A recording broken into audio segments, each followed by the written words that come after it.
USAA Insurance. Making insurance easy is our duty. Eligibility restrictions apply. Insurance provided by United Services Automobile Association and its affiliates, San Antonio, Texas.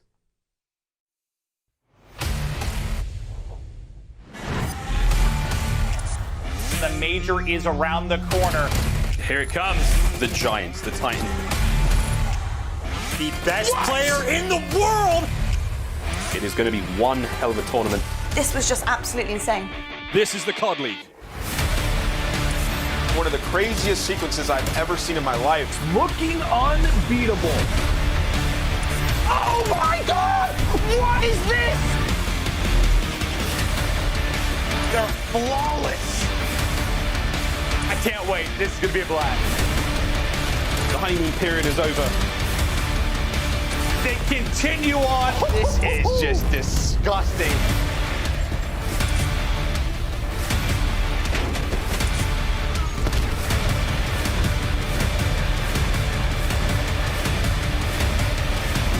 It is do or die time.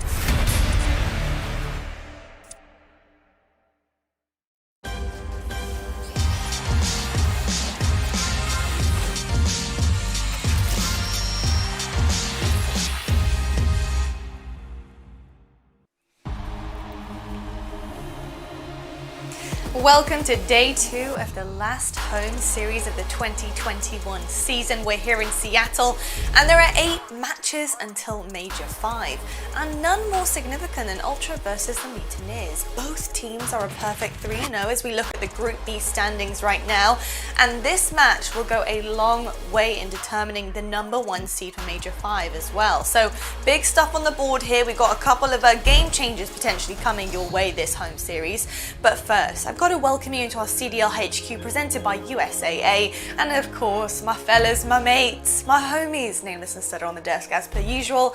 And gents, why don't we start off by talking about our first match here. Florida. They're coming in hot. They've had a pretty decent stage 5 so far, and they've really shown up here. But Ultra is not only playing for the lead in their group, but they're also playing for the 2nd seed in CDL points. So who or what will this game come down to, do you think?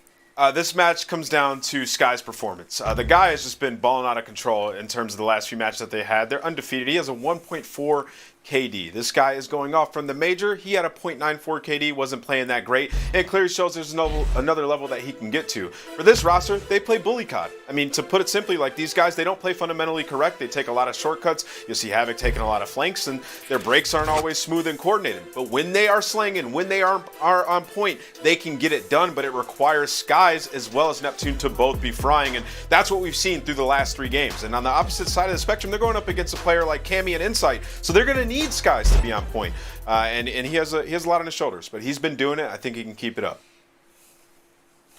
Yeah, for me, I think that this series is simply going to come down to the search and destroys. Last time that these guys matched up was all the way in the beginning of stage 4. It was the very first matchup, and Florida actually took that series in a 3-2 fashion, walking away with both search and destroys. One thing, at least, when you talked about that matchup right there, Florida did so well was just soloing out Cammy. Cammy for Toronto, he's that island player. He's the guy who's going to be hitting those late flanks later into the S&D rounds. And on the side of Florida, the perfect player to counter him was Havoc, man. Havoc was there every single time, was completely dominating that series, had a 2.0 in Search and Destroy. And for me, I think that this series mainly is going to come down to those 2 playmakers. Whoever's going to be able to shut the other player down is what is going to decide the series for me. Okay, well, obviously because you're choosing between the 2, naturally I've got to ask you to pick them. So who are you guys going to go with here, Nameless? Yeah, I'm going to go with 3-1 Ultra. Ultra, they've been, sort of 50-50 in hardpoint as of late. They may drop that first map, but I think they etch it out in a 3-1 victory. They're just too strong in search and control to lose to this team. Yeah, I'm right there with you. I'm also going Toronto 3-1. Like Nameless said, they're just way too strong in control and S&D. They are 3-0 in both those game modes, undefeated in that, and I feel like they're going to be able to take at least the game 1 or the game 4 to close it out in 4. So, yeah, Toronto 3-1. All right, well, thank you for that, guys. Let's take a look right now, though, at the CDL points presented by Gamefield, of course, because we need to have a little talk about where some of our teams are at here. Now, you may notice that Empire is battling for #2 seed in CDL points, which means that their match today has some significance. They need to keep the ball rolling if they want to catch and take Ultra in the points. So what does Empire need to focus on today, gents? Yeah, sharpening up that hardpoint. I think they'll be fine today going up against Surge. They're just better than them on every level. But looking at Empire versus the top teams, especially in their last match versus Mutineers, they were up 40 points on the map 1, and then on the map 4 they were up another 90 points. And then those maps, the gap just closed throughout the mid game. There's just adjustments came in for Florida. They're able to come back and take the very ending of these maps versus Empire. So Empire going into this match, they need to focus on that in hardpoint. Just when they have a lead like that, chalk up the hill, set up on the next one, and make sure that you execute. It's a thing that the top level teams are able to do on a consistent basis. And for Empire to compete for a championship, they're gonna have to fix that.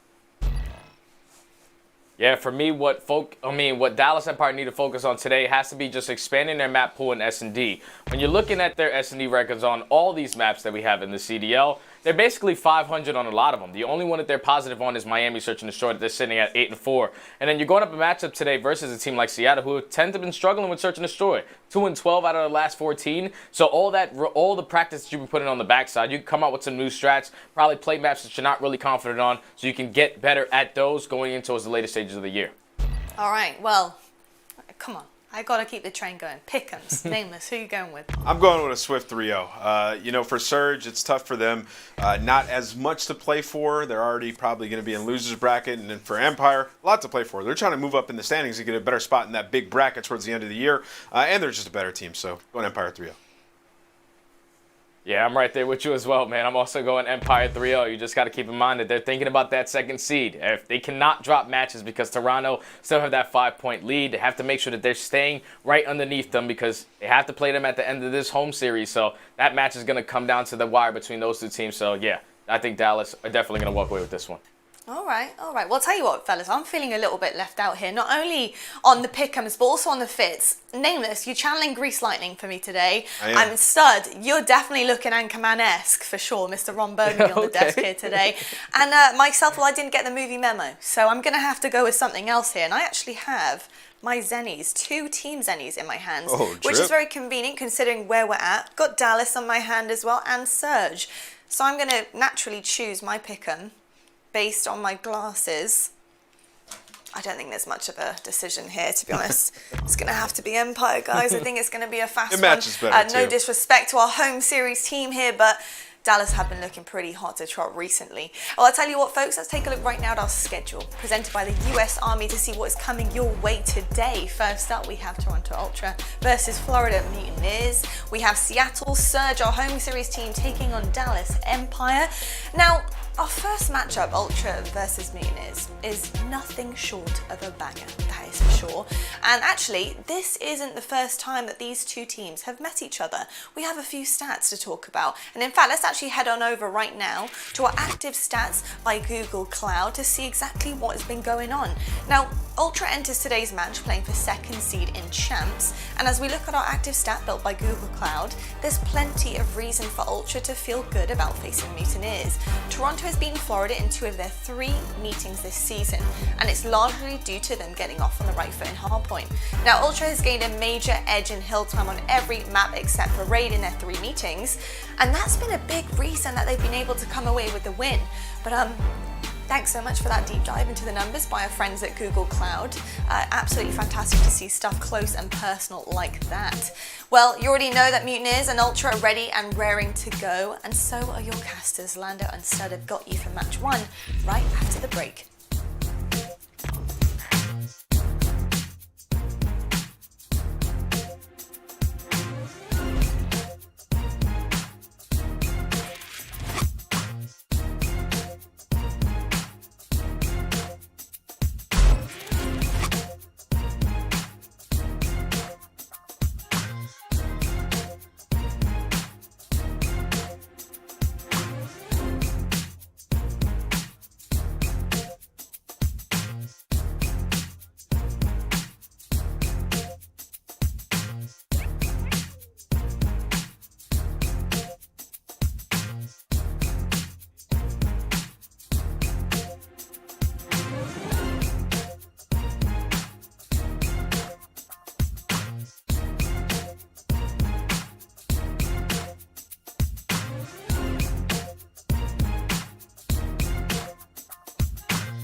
presented by USAA Insurance.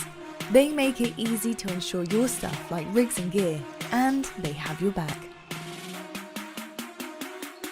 The Call of Duty League is brought to you by ActiveStat, the next generation analytics platform built with Google Cloud that brings fans, players, and commentators the power of competitive statistics in real time. Call of Duty League is brought to you by T-Mobile. T-Mobile is the shot caller in 5G.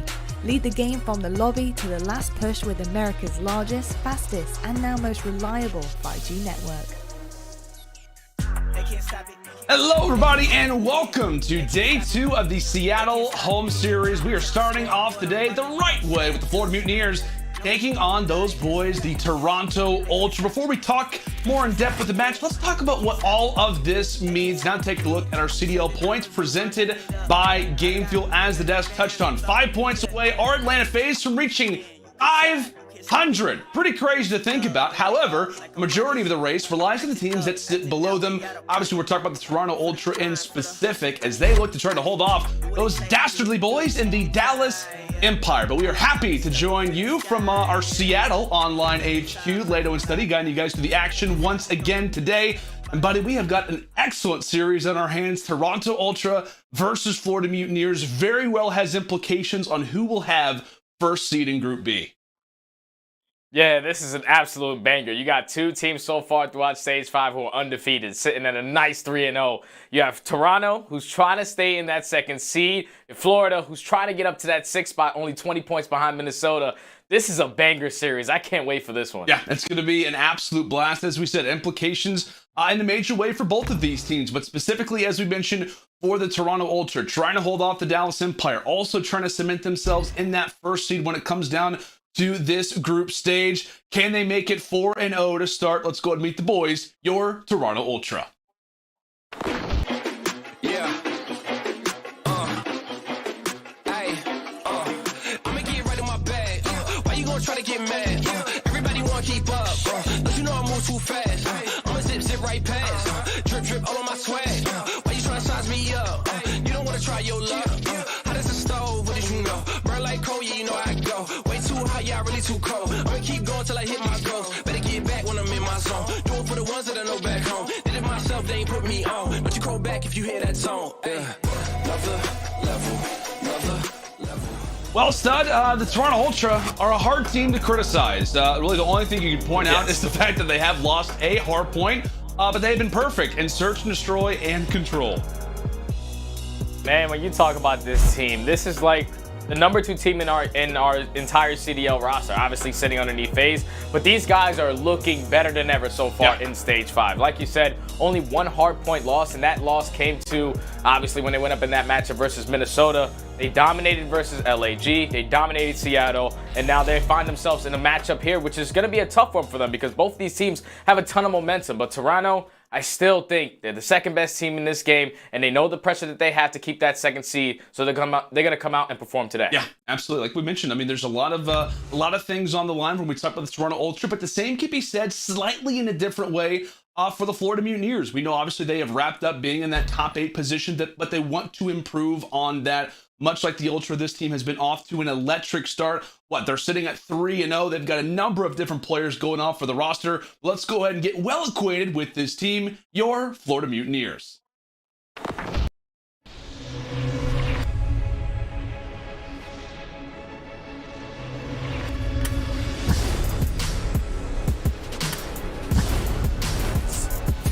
Big situation. And a nice 3-piece coming in from Big Wake. Neptune is playing this, trying to bait him out, but aBeZy gets into a nice aBeZy finally a reposition, but aBeZy just a little bit too much, but Neptune. He's still got the war raging for P2 that Neptune is winning single-handedly. Great work. Again, looking at that mini-map, we know where they're coming from. These players do all round. But these boys have to get through skies. You have to get through skies! What in the is this?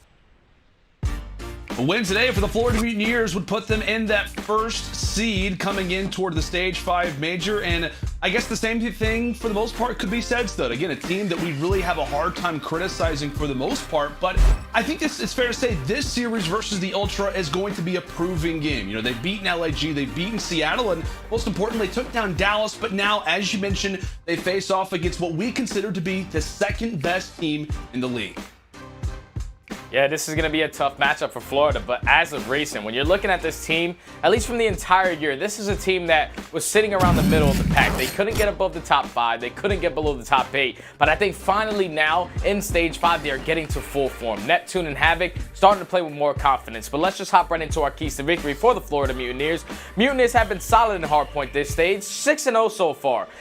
Is on the back of the duo, the dynamic duo of Skies and Neptune. You see Skies 1.5, Neptune 1.44. Those guys are doing it all in hardpoint. And Havoc also the shutdown Cammy in the S&Ds. He did a great job the last time they matched up. He had a 2.0 and he held Cammy to a 0.3. We do not see that often. So I'm looking at Havoc to step up big. And then also, Big Wake needs to show up in the respawns. I feel like we haven't been talking about Big Wake for quite some time now because Skies, he's just taking all the spotlight, but this is a guy who has at any chance in the game to just go off. Yeah. And right now, in both of the respawns, he's sitting underneath a 1-0 KD. Really, he hasn't really been tested yet with the matches that he went into, but now versus the Ultra, you need this guy to wake up and be on point. Yeah, you absolutely do. Number of different players to look out for. Big Wake, without question, one of those players at the top of the list. Now, our game field keys to victory here for the Toronto Ultra continue to be lethal versus a team that has had your number in Search and Destroy, as you mentioned it when we talk about how the Florida Mutineers have played off against this team. Ultra most recently have not had a ton of success in that mode. Also, Ultra sees success when the SMGs play well. Typically, they did a great performance for them alongside what has been a great stage so far for the ARs. And then finally, Insight needs to continue to take over. And today he's going to have a very interesting battle versus Skies, as both of them sit in the #1 and #2 spot in overall KD so far throughout Stage 5. I mean, you know, there's been a lot of conversations said. I know we released, you know, our top 5 candidates for MVP, and there's been a lot of people talking about, you know, where's Insight at? Doesn't he deserve to be on the list? And it's, I'll tell you what, man, it's not a hard argument to make considering how great of a rookie year that he has had. And now take a look at our maps and modes. How do you think this one sits? Looking at the maps and mode, I really like these for both of these rosters. The only one that really scares me is that Garrison control, because obviously Toronto, they've been great at the game mode, and they just have such a positive record as they're sitting at 11-4 in that compared to Florida's 5-5. So they're a little bit more confident there, and that's usually the swing mode. So whoever's going to be able to at least start off early into this series, you need to come out and take that map #3, because then the series is basically going to be locked up. Yeah, and I know one other thing, too, that you and I had the conversation about. You did the research, went back to that Stage 4 matchup between both of these teams. The Search and Destroys, as we mentioned, went Florida's way. That was the overall difference maker. That Game 2 Search and Destroy on Standoff is the exact same map that they had back in Stage 4. So as we mentioned, that Game 1 now is incredibly important for both of these teams, also considering that Florida did win that Search and Destroy on Standoff last time these teams met around a month ago. So just kind of heavily emphasizes what is going to be a phenomenal match. As we said, major implications on who will be your first seed here in what has been a very, very fun Group B. Starting things off on Garrison, and it's not really the big conversation. Big question is, can the Mutineers continue up what has been a flawless streak? Do you think they make it 7-0? I think so, man. Just the confidence out of Havoc and Neptune so far throughout the stage. Havoc is playing so confident. Neptune, 1.44 in hardpoint. That's not easy to do. Remember, this is his first year in COD. The guy is just learning to the fastest of his ability. The guy's just doing it all, man, putting in so much work on the backside, playing S&D tournaments. He really wants this, and it's been showing in this game so far. Yeah, and it's impressive. As we mentioned, I mean, we've had a number of different series where it just feels like every single time we take a look at Neptune, he's improving. You know, he went from kind of being the X factor for this group, where it's like, you know, at times he can really explode. I know there was times like we're on Express Search and Destroy, like that was his map for the longest of times, but he's really kind of stepped up and been, I guess, kind of more of that second player that we expected Awakening to be. It's, you know, the Skies show a majority of the time, but Neptune, he's right there beside him. Yeah, man, because he can do it multiple ways. Yeah. Like, he picks up the SMG, he's gonna pick up a 2-piece. He decides to pick up a Krig and stay long distance, make sure he's holding the spawns. He's able to do that. And usually you don't see that with a rookie on his very first year. He's looking like a vet out there on the map. And if he continues to play the way that he does, his career has a bright future. Oh, it absolutely does. Keeping in mind, the ARs try to hold from the front of the Ultra, but it may in fact be Bance making his way on the cheeky flank, and that'll be 2. We talk about so often how really a majority of these series, big games for the Ultra, it comes down to the SMGs, and that is a great sight to see. Bance locking down the hill at 7-3, and Cleanex doing the dirty work here inside of Bricks. Back and forth we go, but it's the SMGs that are holding things down at P2. Toronto's doing a great job at holding this from the front. Usually don't see this, but this is going to allow them to have that easy rotation over to that P3. They're doing a good job of just getting a good chunk of time off of this P2 with 14 seconds left. Sky's going to be able to pick up that kill, so now the junk time is going to go in favor of Florida. But if you're Ultra, you're not really mad. You did a great job on that P2. Now you're going to be fully set up for P3. You just have to make sure you're not dying off this rotation as Cleanex finds one. Nice kill as well comes through from Cleanex. Not just 1, but also 2. As you mentioned, it's based off the map positioning, great awareness out of the Ultra. Now sets them up for some good time here at P3. As the Mutineers looking to just get past the 50-yard line. Problem for them that for a moment, Cleanex was hanging out. He'll die off of that 5 spree. Sweat off the brow type of situation if you are the Mutineers as they look to pile their way here in toward the vents, as that'll be 2 early kills. You see Awakening switching over toward that 74U. More of a close range. Cleanex tries to trade out for 1 inside toward the back lines, as everybody for the Ultra is going to be spawned up. Mutineers make a good attempt at the hill, but it's Ultra still holding things down strong as Bance comes away with 2 more. And you see how they pick up those 3 kills and immediately push forward. And that is what's going to happen is now that Florida are starting to get those bad spawns. Ultra know exactly what to do in that situation. They know exactly what they do when they chain those couple of kills together. And that's what they executed there perfectly, as the spawns are going to be flipped. Ultra are trying to spawn out towards green, but actually Florida find 3 kills. They're able to flip it right back on their head. And now Florida are going to be fully set up with the great spawns. Just back and forth we go. As we mentioned, we knew it was going to be a head-on-head battle. Both teams so strong and really across the entire board. I mean, there's not a whole lot of teams that you can say have been consistent for the most part across all 3 modes, but these teams just continuing to show how strong they are right now in the hard points. As Ultra getting ever closer toward that century mark. We'll step aside and listen in with the comms as we go to our Astro Listen now with the Ultra. Oh, he's mid-tank, guys. On time, really weak. Nice, good shot. Nice. Okay, shit on. Two. 1 win gold. Okay, man. Yeah, I'm pushing up left side. Let's go. Fucking... He's pushed out. I'm dead, man. He's already P1. Okay, one's on time. I'm green, dead. Nice. Let's go. Go. I'm back, I'm hitting green first. Mid-side tank. He's kill me, square. There's one on the ramp as well. Wait, Stay alive. Wait. I spawned back, yeah. You can wrap left here. Stay alive. Yeah, spawn close left. He's probably outer. I'm watching arrow, yeah. I'm behind him. Top grade. I'm watching inner. Inner Neptune really weak. One's top green. Outer. Hit your ramp. Okay, well, top. Nice, top green. Neptune was left. They spawned back. Havoc was top green, you said. Nice. Havoc top green, right? Yeah, he was. Okay, I'm left. Wait, where are you guys? I don't see Havoc right now. Make sure you block. Deep left, Jamie. I'm looking for Havoc. How's weak? Deep left. Pinch me. Where's he? Okay, but both of you deep. Havoc on the tank, and then I got shot in the back. One's deep. Nice. On time. Making a 1 shot. 1 right behind you. I spawned fucking in the back still. The spawning brick. One's a brick. Block vent. Yeah. Alright, I'm already out. It might spawn floating on you, honestly. Wait, connector. I'm outside. On rails. I have a 1 shot flat. We'll spawn here. They could have made Bergs. Yep. Yeah, in connector, shout at me. Okay, 1 shot. Top green. Guys in Havoc. 1 shot. Top green.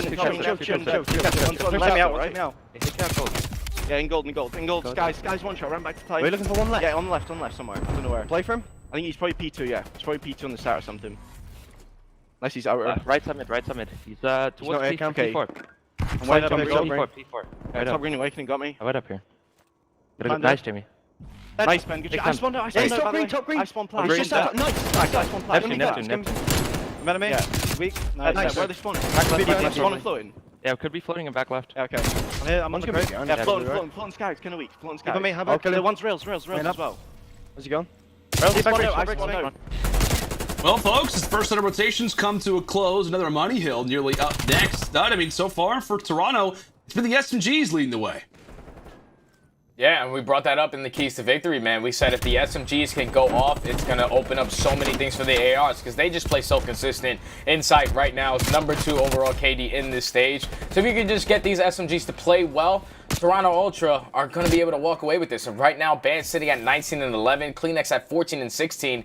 Just more focused on Bant. He's having himself a game, man. He's playing so annoying, forcing the players from Florida to overextend and try to locate him. And even when they're not picking up that kill, it's messing up their setup. And it's been working out so far right now for Toronto. Yeah, it has been, but right as we start to give the highlight toward Toronto, and well-deserved, we have to quickly toss it back now toward the Mutineers as they have flipped spawns toward that back brick side. It was something they had been working on for the last minute and a half. They finally get it done right as those 40 seconds pop up, and they've held every second since.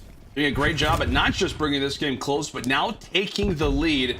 As you notice for the Ultra, they're saying, hey, you know what? We're going to chalk P2. We'll set up for next and try to do the same thing we did in the first set of rotations. Keep Mutineers at bay, keep them distance back, and do your best to hold them in the backside of the spawns. With 3 seconds left, overall positioning.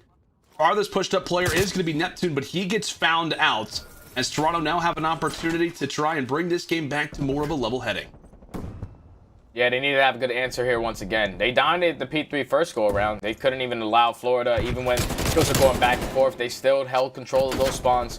So they were able to get a good chunk of time off this, but 2 players are actually going to drop. You have them spawning in the back, but Awakening is actually going to pick up another kill there, make it on a 5 spree. He's going to get dropped by Insight, but now this is going to allow his teammates to try to put some pressure on this hill and eventually contest this, not let this one get out of hand.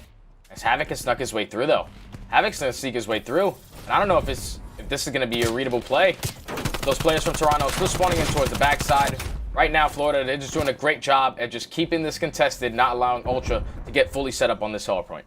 Just a solid play from Havoc overall. And you notice he wasn't trying to go for kills. He was just trying to block those spawns, just trying to prioritize the overall positioning of the map. As back and forth we go, we could very well be looking at another lead change.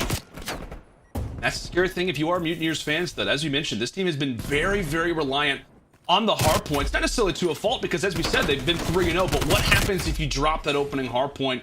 What happens if you have to rely on that search and destroy and control? Because what, they said 2-1 in S&D and control 1-2, almost kind of mimicking what was a Subliners type of scoreline we saw 2 stages ago.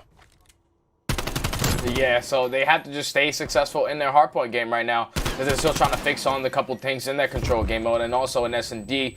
Obviously, they've been seeing a lot more success in Search and Destroy, especially when you're going up against the Ultra.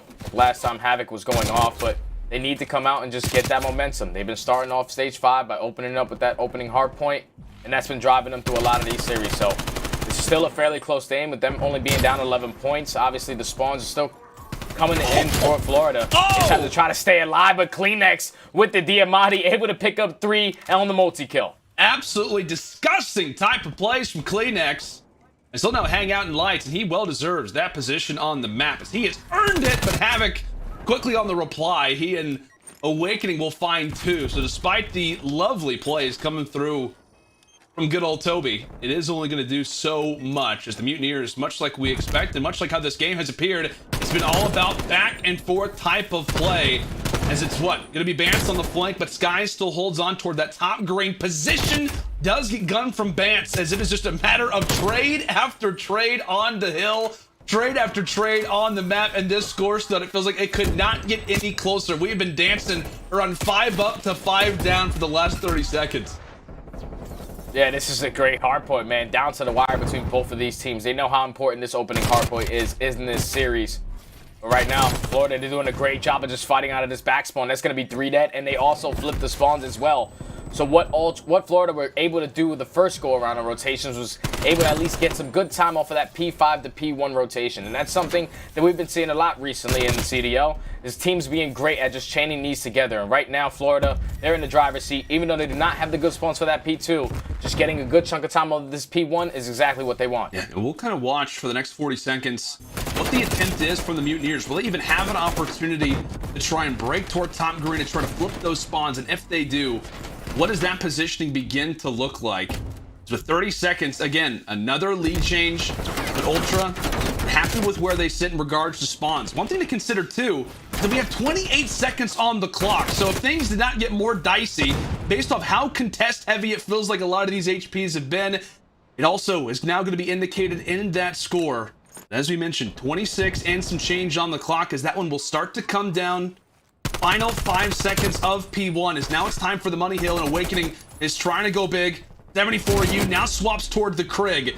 As he gets dealt with, it's now going to be up to Neptune and Havoc making their way in from top green, but Inside is here once more.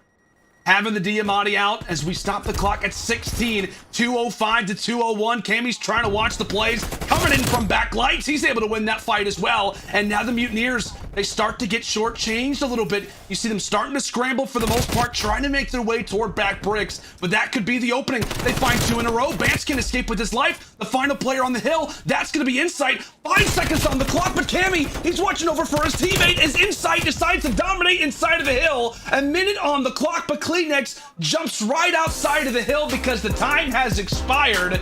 And what a hard point, back and forth all the way throughout. And my word, Ultra will claim game 1, but boy, was it a close one. And boy, did they deserve the victory, considering how much of an onslaught that was, Stud. That was a great hard point between both of those teams, man. I didn't think that the clock was going to come into play, but both of these guys not trying to make any mistakes. They know that the contest is big, and you even saw Bance. When he was the last player on the Toronto side, he's hopping off of that because he knows they have to flood out of top green. If I put myself in this power position and pick up a couple kills, the game is basically going to be over. And, oh, man, what a start to that series, man. Ultra, they clutched up. I mean, that very well could be considered. I know we've had like 240 or 250, 248 type of games on the year, but like, I don't know if we've had that many lead changes. This kind of craziness toward the end really go down. But Stub, what did you see in our final few seconds of this hard point that allowed for Ultra to take the win? They just pick up a couple kills, as you see Florida trying to push through the middle of the map, trying to take control of bricks. And then them just opening up with that 2 kills is going to force, obviously, the Florida players to have a miscommunication or just like a not really a settled push with all 4 players being there. So it's going to be a staggered thing, and unfortunately, Ultra, they're still going to have the better spawns. They're still going to be spawning right behind that point, so they're just filling in the gaps, man, and Ultra do it perfectly to close out game 1. Yeah, they do indeed. You see the Ultra boys getting hyped after a W like that. As we continue to reference, that hard point was so important. Ultra now have that in their back pocket, folks. When we come back after the break, it will be Search and Destroy on Standoff.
The Call of Duty League is presented by the US Army. What's your warrior? Presented by USAA. Getting insurance with USAA is easier than level 1. Learn more at usaa.com/insurance. Welcome back, friends. Boy, am I sweating after that. We were told that was the 7th time in 340 hard points that a game, rather than a win, has happened without a team hitting 250 points. That also might be one of the lowest scoring hard points that we've seen throughout this season as well. But let's go and get into the conversation, talking solely about search and destroys. We've got standoff up next for game number 2. Instead, what do you see here with the Mutineers, boys? Yeah, so obviously you see Awakening. He's ranked 8th, sitting at a 1.13. He's the guy that's usually left in the clutch. The 1v3s, picking up a couple free kills. So that's why his stats are a little better. But just pay attention to Havoc. That was the one I was going to take away the most. Sitting at 48, he's their playmaker. And usually when he's going on for search and destroy, that's when the Florida see a lot of success. But on the opposite side, you have Ultra, Insight, number 2 overall, 1.28. Cammy sitting right underneath him at 1.13 and 7th. Those guys are just unbelievable in search and destroy, man. They hold down their lanes properly. Like I said, Cammy is their island player, their playmaker that's going to be hitting late flanks. And I'm looking at a player like Havoc who can try to shut him down once again. Yeah, I mean, you've constantly highlighted how important it is when it comes down to the playmakers for those guys to really be on point. As you mentioned, it was Havoc last time. We'll see if that fight goes slightly differently today. But folks, we will have that search and destroy up here in just a moment. But first, a quick word from our sponsor. We made USAA insurance for renters who make the most of their space and money. That's why we make it easy to cover the stuff you love for as little as 33 cents a day. USAA, what you're made of, we're made for. All right, stud, we'll go and take a look at really the maps and modes throughout the remainder of this series. And again, the big conversation coming into this standoff search destroy, when these teams did face off back in stage 4, it was the Mutineers getting the victory, and it was all about search and destroys on their way to getting that game 5 upset. Yeah, and they need to come out and get the job done again today in that S&D column because they're down 0-1 in this series. Then you're going to go into that control where Toronto, they're really dominant that map. But if you're Florida, you have to try to get into that map number 4 because they're undefeated on that raid hard point. But it all starts with the search and destroy. I think the most important part of this map, believe it or not, is going to be the back alley because last time these guys played, I felt like Havoc was flanking every single round uncontested. So that needs to be picked up on the side of Ultra. Once again, I'm looking at the Cammy versus Havoc battle here. Who's going to be the playmaker to make plays? Yeah, without question, all going to come down to those two players in specific. As we mentioned, Havoc really doing a great job last time around, but so far, in regards to Stage 5, Ultra have been so good in Search and Destroy. They've already won a standoff. It was a 6-1 victory over the Surge.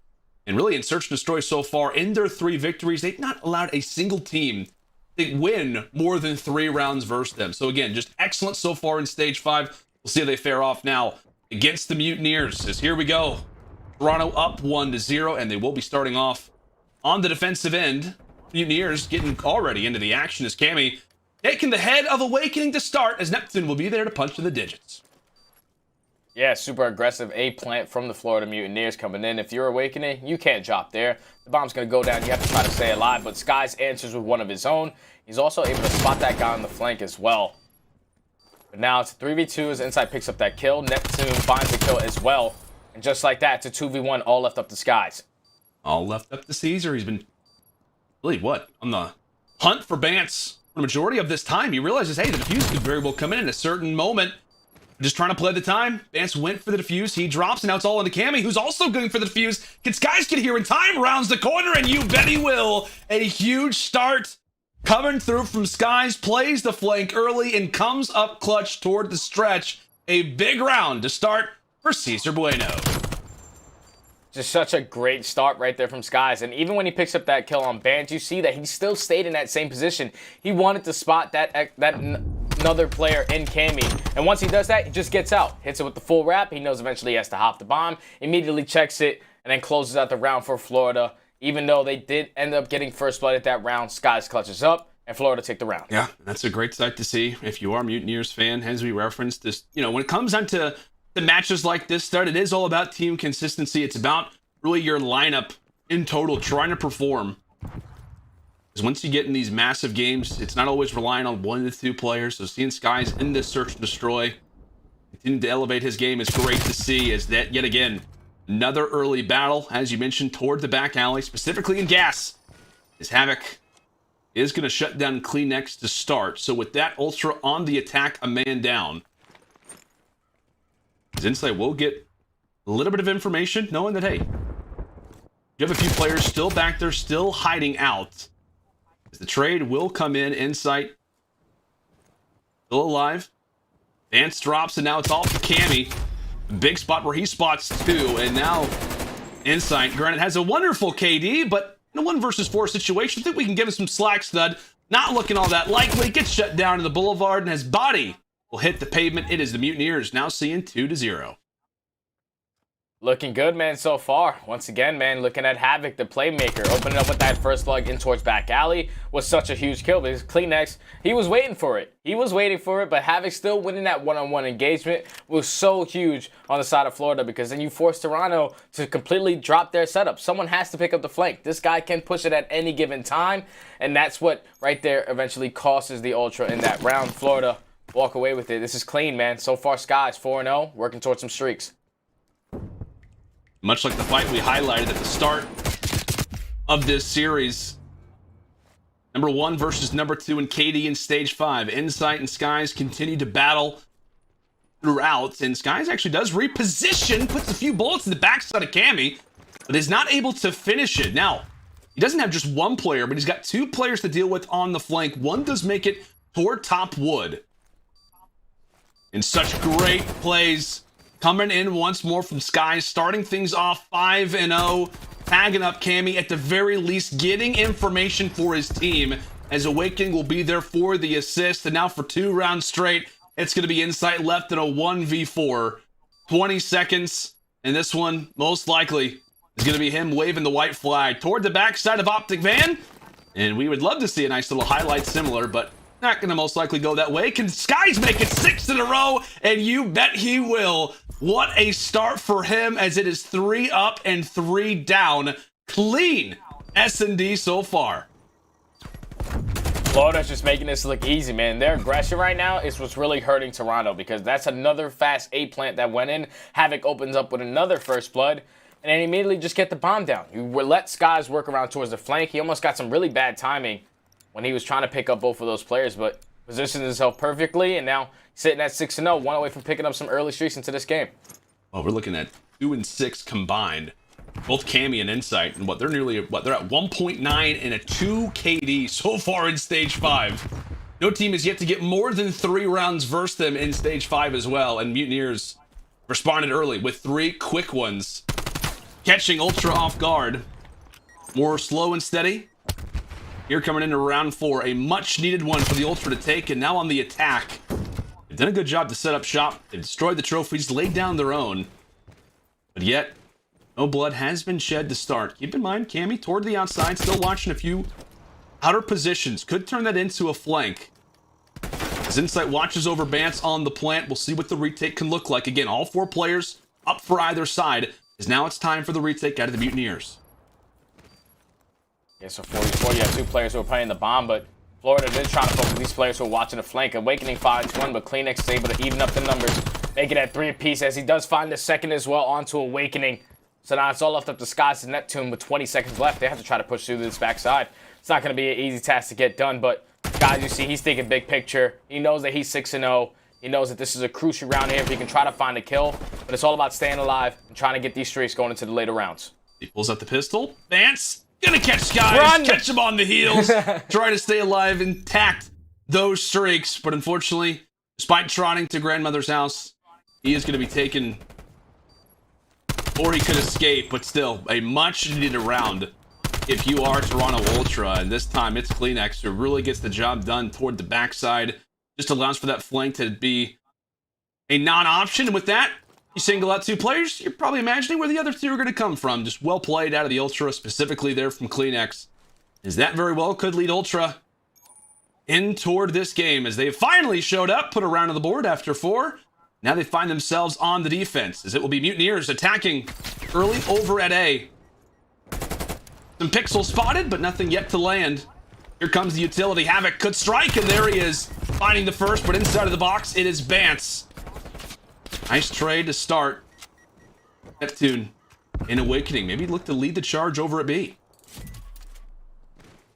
Yeah, Neptune actually has snuck his way through. There's going to be a player that's camping in towards top. Grandma is expecting this. Obviously, Insight with the sound cue. He's going to know that there's going to be a player nearby.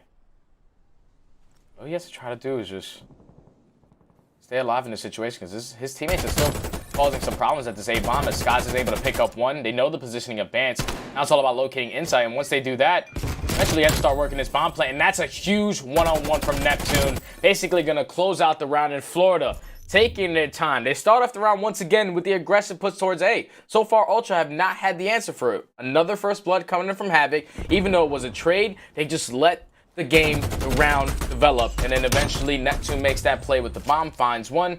Then it's a 3v1, man. Florida, they're playing some great teamwork search and destroy right now. Yeah, I mean, they just look so well coordinated, Stud. As you mentioned, like, Havoc goes in, happy to sacrifice his life to set up his teammates, and then from there, he knows that by playing that aggressive style, it's only going to set up his teammates for the pinch, for the push.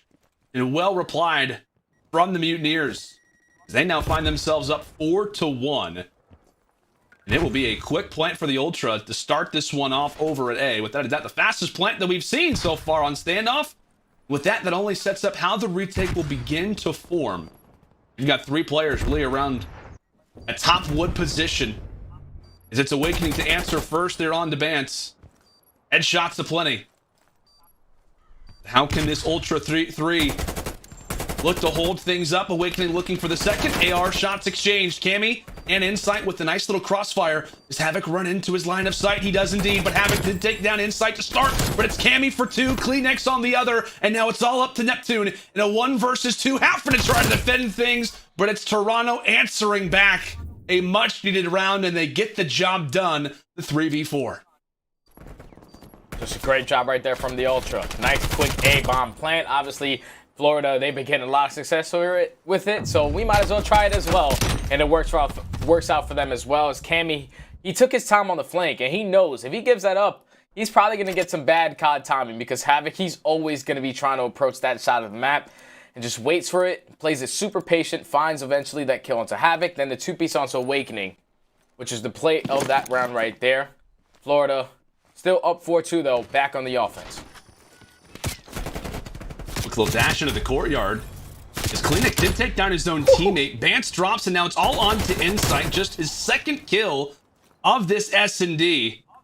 How about this matchup? AR versus AR. Keep in mind, Awakening, I believe, does have a Krig in the back pocket. It does also slide that bomb back there as well.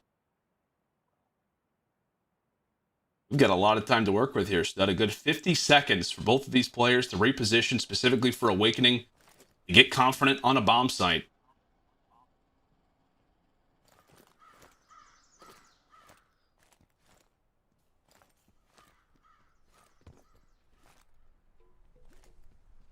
He's slowly starting to approach this back alley.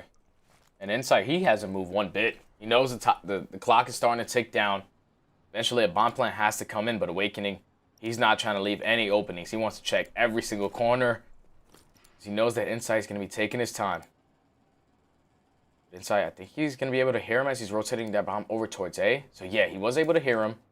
Going to check this B real quick, and it's only a matter of time before he's able to pick up this kill. Such a great play from Insight. Just taking his time, making sure that he was forcing Awakening to plant that bomb. If you're Awakening in that situation, it's difficult in the 1v1 to plant it because you don't know what the timing is. The guy can be anywhere, but Insight plays it perfectly, uses that Astro headset to the best of his ability, and is able to clutch up that round, keep the Ultra in this one. Hey, you think he cranked it a little bit? I think he did. No?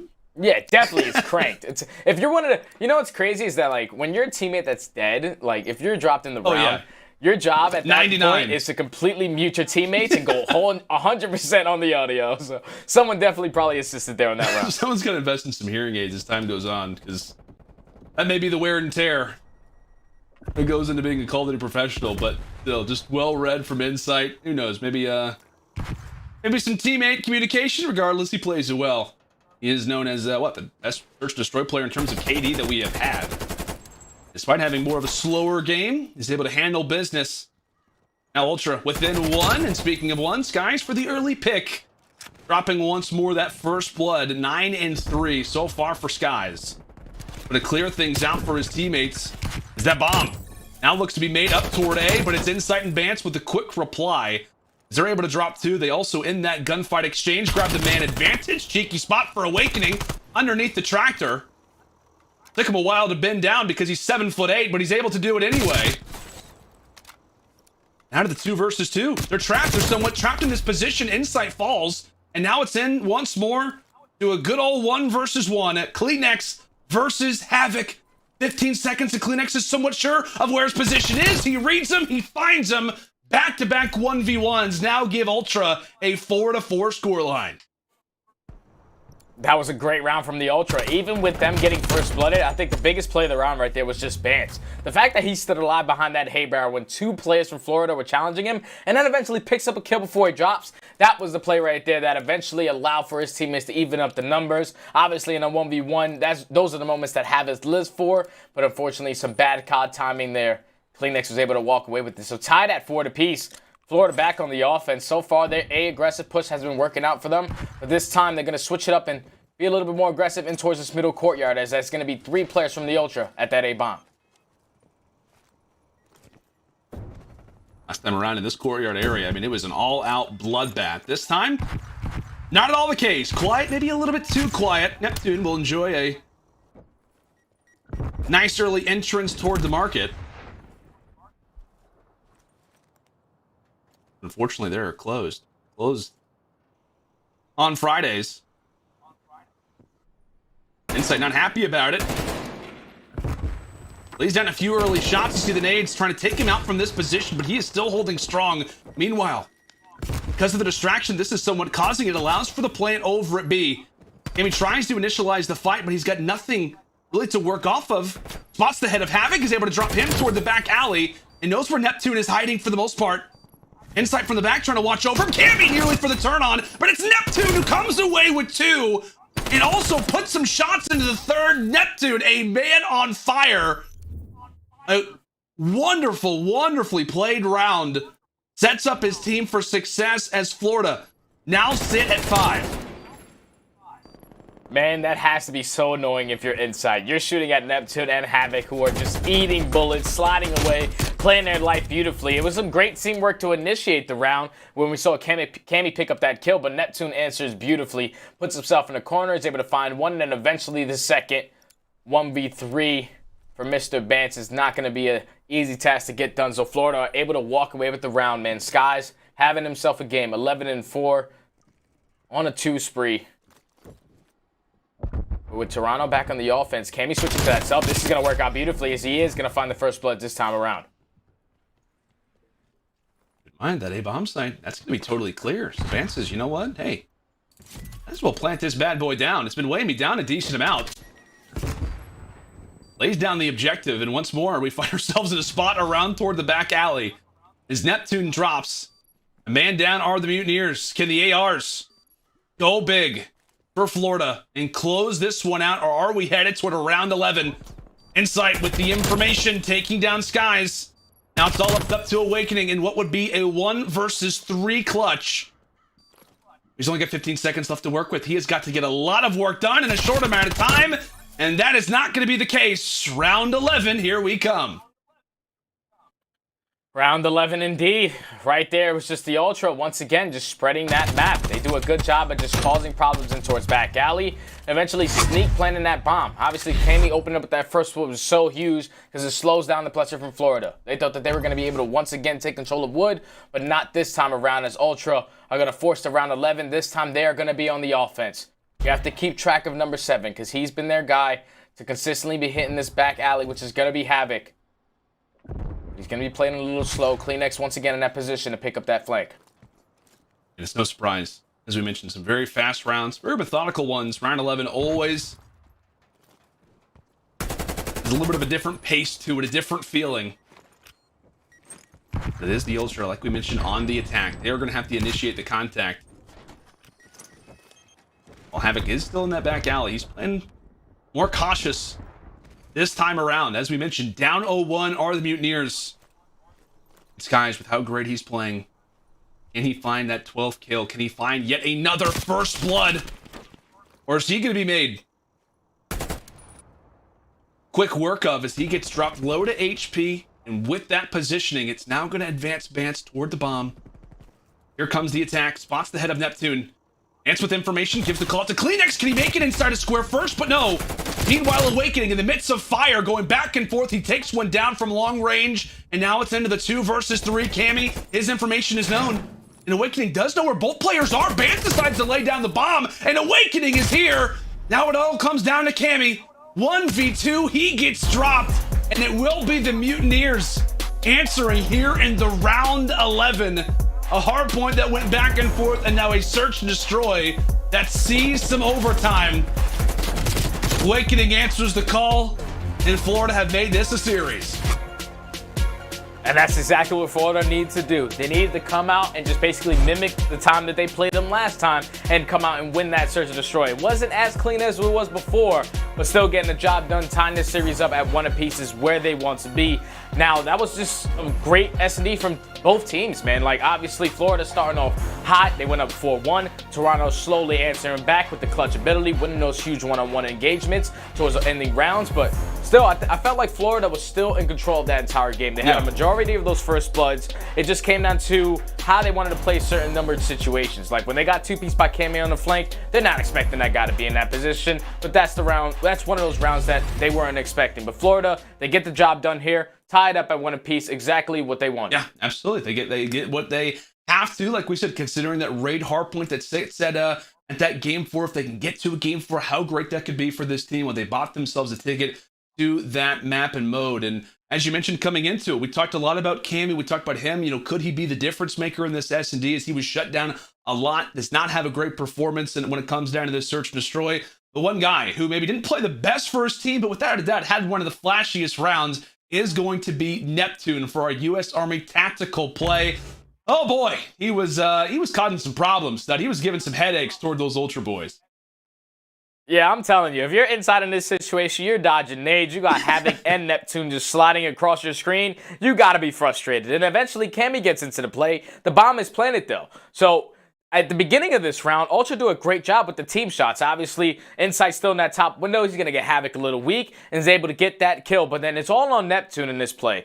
Across the map, Skies is able to find one, but Neptune eventually gets that trade, turns around, knows the information that Insight is behind him, and gets that huge 2-piece. The guy was sliding across Delhi the entire time, probably grabbing a bag of chips, a bag of peanuts, and he's able to walk away with 2 kills to close it out, man. Just a great play from Neptune. Yeah, absolutely, man. Like I said, grabs his lunch and also grabs the kill, secures the round, and from there, it is the Florida Mutineers answering back in the search and destroy. This one has become a great series. Who will take the advantage, though, is the question, as it is Garrison control up after this.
Seany, the official eyewear for the CDL. Armor your eyes with Seany Blocks blue light protection glasses by visiting seany.com/gaming. Scuff, the official controller of the Call of Duty League. Call of Duty League is brought to you by T-Mobile. T-Mobile is the shot caller in 5G. Lead the game from the lobby to the last push with America's largest, fastest, and now most reliable 5G network. Alrighty, folks, welcome back as it's time to talk some Toronto Ultra, specifically in this upcoming mode. This team, it felt like at one point they had won like, I don't know, 57 of these in a row, just absolutely dominant. And you can see that they have been trending upward ever since. Man, when you look at these stats, obviously in the beginning, people are still trying to figure out control, but I feel like Ultra were that team that figured it out before anyone else, because their win spree was insane. They just started coming out and dominating. You could just see it from stage to stage. They're only getting better. And right now, it's the best they've looked at. They're going into a map that they're 11-4, 1.22 KD overall for the team. This is going to be what they were banking for. To get to this game mode, obviously have the series at least at a 2-0, but tied 1-1, they're not too mad about that, but they're still really confident going into this one. I'd say they're very confident, considering they have a 1.22 KD so far in Stage 5, and also considering that nobody has taken a round off of them yet in Stage 5 control. Just absolutely nutty stats when we talk about those Ultra boys. But folks, on topic with the control, it is just moments away. Before we get into it, a quick word from our sponsor. We made USAA insurance for renters who make the most of their space and money. That's why we make it easy to cover the stuff you love for as little as 33 cents a day. USAA, what you're made of, we're made for. Alrighty, stud, let's go and talk a little bit more about the control, but specifically for the Mutineers. And as you notice, when it comes down to those game modes, we kind of wipe those away for the most part, focus specifically on that third one. Control, as we labeled it, great for the Ultra, but all things considered, Mutineers, we talked about them being a very consistent team. You know, they kind of reign around the middle to a little bit higher than average scoreline. Control, not exactly the same. I think they sit around the 7th, 8th spot right now in the CDL at a 15-18 record. Yeah, it's not going to be an easy matchup, man. You're going up against Ultra, who at least they're really confident in this mode. So if you're Florida, you need to come out and show some success on this one. You need to come out and at least win your defenses, because we know how good Toronto are when they're able to cap that early B point. They do such a good job at just making the opposite team spread on their setups, spread on their breaks. Yeah. They have a player that's always camping B, but they're putting a lot of pressure over there towards A. So that push, or at least when they're trying to break initially, it's not going to be easy, because players are going to be all over the map. So that's what they need to try to control here. And I'm looking at the SMGs to really set that tone. Neptune and Havoc need to run around, win their one-on-one engagements, and just play their life, being annoying and making sure that they're staying alive. Yeah, I was going to ask you, like, do you look at the ARs? Do you look at the SMGs here for the Mutineers? And obviously makes perfect sense, as we discussed, a map like Garrison, given those two players, their pedigree, we'll see what they can do to try to hold off Ultra. Like as we mentioned, what has been a flawless performance so far in Stage 5. Mutineers were able to stun them in that Search Destroy, give them their first loss here in this season. Can they do it as well in Control? Is it Havoc winning the early first blood, but more specifically, it is the Ultra winning the majority of the fights, as it's Awakening, the farthest pushed up player, the final player, for it is in fact going to be a full wipe off the board and a reset from the Mutineers. A great reply if you are a fan of Toronto, getting the job done on defense and shutting down any plans that the Mutineers had to start. This is such a great start from Ultra, man. They're so annoying. Like, we know that Bance is going to come from underground, but he's still able to find that kill. And he hasn't died since, man. Just being a nuisance in this base of the players on the side of Florida. Not able to leave your base. Vance is doing it with both weapons. AK-74U, Craig, the guy is on point right now, having himself a game. I'm pretty sure that Florida haven't even been close to touching at least one of these points. So Ultra, they're coming out in this very first round. Until I say that, they touch it now. But they're looking really good to start this game. Vance just has to stop it. Really, I mean, he's going to flunk again? Is he actually going to be able to do this? Surely not. I mean, Neptune's going to spot him. There's no way, right? Okay. To be honest, I was calling that the whole way. I actually thought the Vance was literally going to make the play somehow. But finally, does get taken down after a 5-0 start. And so the Mutineers, with a moment to breathe, Havoc decides to go ahead and just jump completely over the rail, giving himself some sore shins. But 5 seconds left. You just see Florida, no progress yet at all made when it comes down to these ticks. I mean, they have an inch to work with and what, 3.4 on the clock. Just a very well-structured round here out of Toronto. as the Mutineers are hanging on every single bit they can, but as Havoc drops inside of the point, that will seal it. A solid and great defensive start there from Toronto. That was just way too good from Ultra, man. They did a great job on that round, just picking up a couple kills. Like I said, Vance just being a nuisance in their base. But the entire round, they held top green, and that's something that you usually don't see. You like to see teammates wrap back in towards light, probably affect that trade a little bit, but they just held top green because they know that's the power position. They cannot give that up and allow these players to try to sneak through to get towards A. And Ultra, they were just in complete control that entire first round and walk away with the defense. I think if we didn't already understand it, Stud, I think we really do. There's a reason why this team is 9-0 right now in round count so far throughout this stage. They're terrifying. That was way too easy for Ultra right there. It was way too easy. We'll see how the Mutineers reply again now in the more favorable side. Skies, okay, was on a tank. Mansa says, absolutely not! 10-3 does drop, but his presence is felt. Mutineers just happy to get him off the board for now. But take a look at Cammy. Sneaking his way in toward top green. Is the nade going to take him away? It will.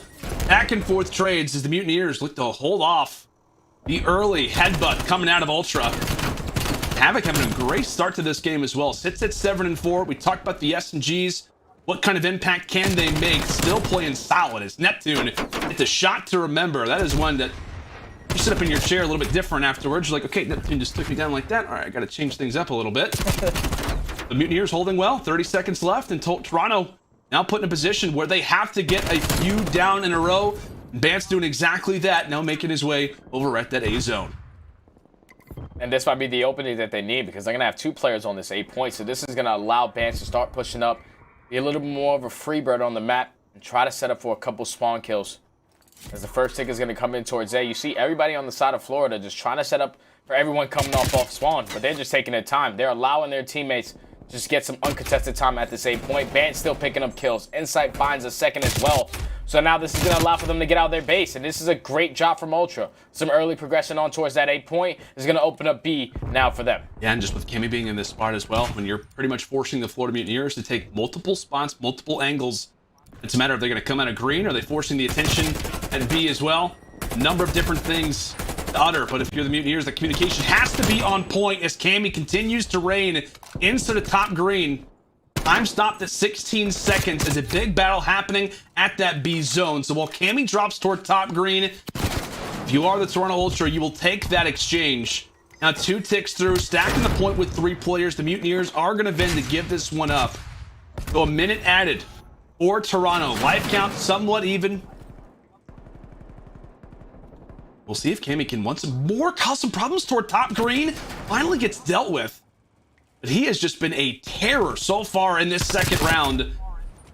As with a minute left, the early push from Toronto does get halted. And that was great work from Havoc right there. Just staying alive in that back tank, waiting for his teammates to come off spawn, which eventually allowed them to shut down that first push coming in from Ultra. So with 45 seconds left, Ultra have like 1 to 2 good pushes on this. They didn't allow a clean 4 down. And with Havoc picking up that kill, still keeping the push on the side of the Ultra staggered. And the time is starting to wind down. They have to try to make a play here. With 30 seconds left, they're only going to have one more good push at this. We'll see how they bend to make that push. Oftentimes comes down to that first engagement, and Skies is able to win it. Securing that top green position, so one angle completely locked down.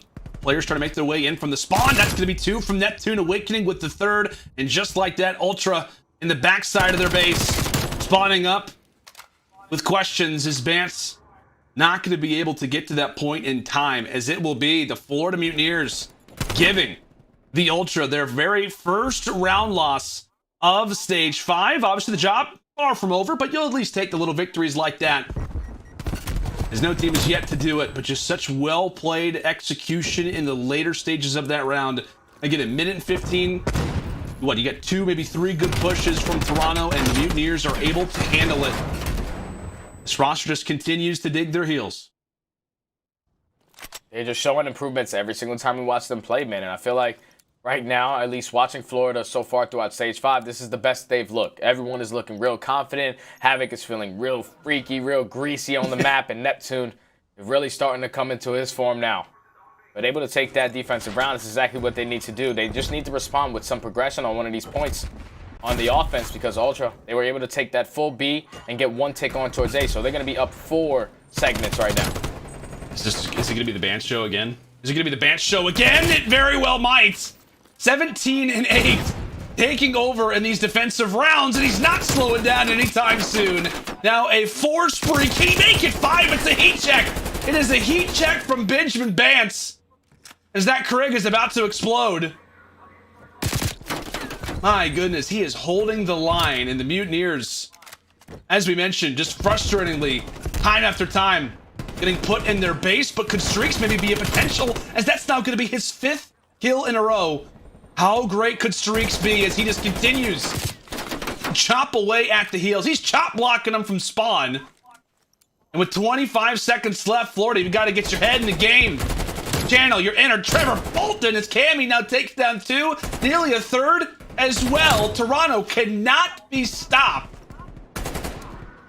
And this is just an all-out onslaught once more, Stud. This is worse than the first round. Yeah, this is way worse than the first round, man. Florida have not been able to get out of their base this entire time, man. Ultra's pressure on the map, their team shots, their crossfires are all set up properly. Bance is going to end the round on a 6 spree, 1 away from picking up some early streaks into that next round. And just, wow, man, Ultra, they are destroying on their defenses, not allowing Florida anything. Okay, well, again, I thought that first round was deadly. Now we get into the 3rd one, and it's just like, all right, let's do this. Why? How do you reply back if you're Florida after? I mean, granted, you are going to be on defense. Like we said, they did take the first round. It's not as if it's 2-0 or anything like that. It's 2-1. Mutineers. We'll see what they can fire back with. But again, as we mentioned, big talking point coming into this 4th round, could be the final round, is going to be that streak progression from Bance. He sits on 6 in a row, and with Kleenex completely clearing the way toward lights, is going to allow for them a much easier time at that B zone. Nobody from the Mutineers has even really got a chance to take a look at the B zone. And they're just going to continue to earn this. So off of really just overall objective play and a free B point, that's going to be Bance earning the artillery barrage, and a cruise missile could be coming quite soon as well. 2 minutes and 11 seconds on the clock. Oh, decides to call the streak. There's somebody right in front of you. Put the iPad away. There is no time for games, even though we're in the middle of one. 2-1. The type of trade situation is Neptune finds 2, Skies finds the 3rd, and that streak, well, it's nice, it looks pretty, it really doesn't accomplish a lot. Yeah, that was just horrible streak usage right there. Obviously, Bance, he wanted to use it when his teammates had top green control, but then that player just sneaks around the corner, kills him mid-streak, so he's not able to pick up that cruise, and then that player in Havoc walks in towards top green, eliminates both of those players in that position. So it's basically an ultra streak, came and gone, and did not do anything on the map. So now they have to try to win this offense without it. And Florida, they're doing a great response of just holding so far. They did it the very first time on defense, held for about 1 minute and 20 seconds. They have to try to get it done again. It's good early work. Neptune being so much of an issue. Kleenex. Issue can be an issue, as we all know quite well. Takes him down, and so with that, the SMGs, the 74Us, down toward the backside of bricks. Kleenex finally gets dropped after going on a nice little spree, but the presence toward the flank has not been halted as of yet. Cammy's still here, but his teammates are still off of spawn. See what Cam Man can do. Okay, takes down Neptune. Does he have a 3rd one prepared for us? Tossing out the nade, and despite being the only player pushed up, Cammy has somehow managed to stay alive. You could argue in the most important moment, he finally does get dropped, and now that will set up Awakening. Try to clear the point, doing so well to start. And he will find Bance looking a totally different direction. Now 30 seconds left, Toronto. One last push. That's going to be prepared. Are we going to see it around 5, or can Toronto finally break on in? Keeping in mind, they still have another streak to work with. And Cammy once more sits toward the backside. Backside of bricks. Going to pepper up a few players in Awakening. Now on 5 in a row. Whether it's inside of the point or outside of the point, it doesn't seem to matter. He's picking up kills left, right, and center. And with that, Ultra will be seeing their first round 5 and what feels like a long time. Florida coming up big. Just another 1 minute and 30-second hold from Florida. And I thought that when Cammy snuck his way into bricks, found those 2 kills, it would allow his teammates to jump out of top green. But I guess the comms are a little different. They decided to go through the middle of the map, try to get through bricks as well. So the pitch wasn't there. I felt like if they would have flooded out of top green, they could have potentially had the stack going and then try to build towards some streaks to try to close that out. But Florida, they answer back. They win another defense. The only thing that's really scary now is that they have to go into another offense. And the way that Ultra have been looking so far, they have not allowed Florida to get pushed up basically past that 50-yard line. They cannot get out of their spawn. Hopefully this time it's a little bit different. Oh man, I was thinking for a moment, I thought Awakening was on the spree, but I guess he did get picked off just toward the end. How great that would be if you had Awakening sitting on 5, maybe 6 in a row coming into this round. But as you very correctly labeled it, Stud, it has been all-out dominant so far on the defensive side for Toronto as they wipe away 4 players in 4 seconds. 22 and 14 sits Bance. Does finally get picked apart. It's probably his 3rd time he's died on a defensive round. But again, it's the teammates to pick up now 3 straight, just continuing to be clinical are the Ultra. And you see, they're already making their way up toward the enemy base. You got 2 players hanging out in artillery. Cleanex is basically in their spawn. And with that, that forces Mutineers to have to turn around. They finally get 1, but it just seems like every time, Stud, that the Mutineers find a pick, it's Ultra to greet them with 2, if not 3 players right back. Yeah, also they just have a perfect setup. What is when happening? One player is dying on one of the lanes, they are just picking up every single kill. This has to be the most dominant performance on the defensive side in control that we have seen all year, man. They have not allowed Florida, once again, to get past that 50-yard line, not even being able to get 1 segment on either one of these points, man. Ultra, they just came out and dominated on the defensive end in this map. Oh, an insight for just good measure. It says, hey, you know what? I actually have a streak. Might as well call that one out. But Mutineers hanging on by a thread. 2.4 seconds on the clock. Awakening trying to stay alive. As he drops, Insight finally says, okay, time to bring this bad boy out. We'll see how much damage it can do. Mutineers start to fall, and with that, the explosives telling the tale of how these defensive rounds have gone for Toronto. I mean, what? So we're going to look back at the highlights, of this, and we're going to be like, okay, awesome, Toronto, what, that was a 3-0? Oh, no, it went to round 5, and they were doing that? They were. It was chaotic. It was crazy. How did Cammy do this, by the way? What is that? What is that? I'm telling you, when you're playing with that much confidence, they just dominated him on defense. Like, they know our initial break is going to work every single time. We get a clean 4 dead, they're basically screwed. And that's exactly what happened that entire map. I understand that Florida, they responded well with their great defensive holds, but Ultra, that was dominance, man. You see it right there, 4-0 control throughout stage 5, and their stats are only going to continue to get better if they continue to see wins like that. That very well may be the most terrifying, close game of control that I have ever seen. Yeah. So like I said, the numbers, 25 and 16 from Cammy, 24 and 17 from Bance, the entire team, going positive outside of Cleanex, who goes -3. Like we said, just on the defensive side, you do not want to see these Ultra boys. That is without question. But at the same time, I mean, are you impressed despite getting dominated the defenses from the Mutineers? Yeah, I'm definitely still impressed. They haven't really seen a lot of success in this game. Also, taking 2 rounds off of probably the best team that we have in control, you gotta be feeling really good about that. Minute 30 holds on defense, especially in a map like Garrison, aren't easy to do when you're going up against a team like Ultra. Without a doubt. Well, it is the Toronto Ultra replying back in another respawn. Can they make it 3 for 3? Or can the Mutineers answer back and send us to a Game 5? Find out after this.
Alrighty, folks, welcome back.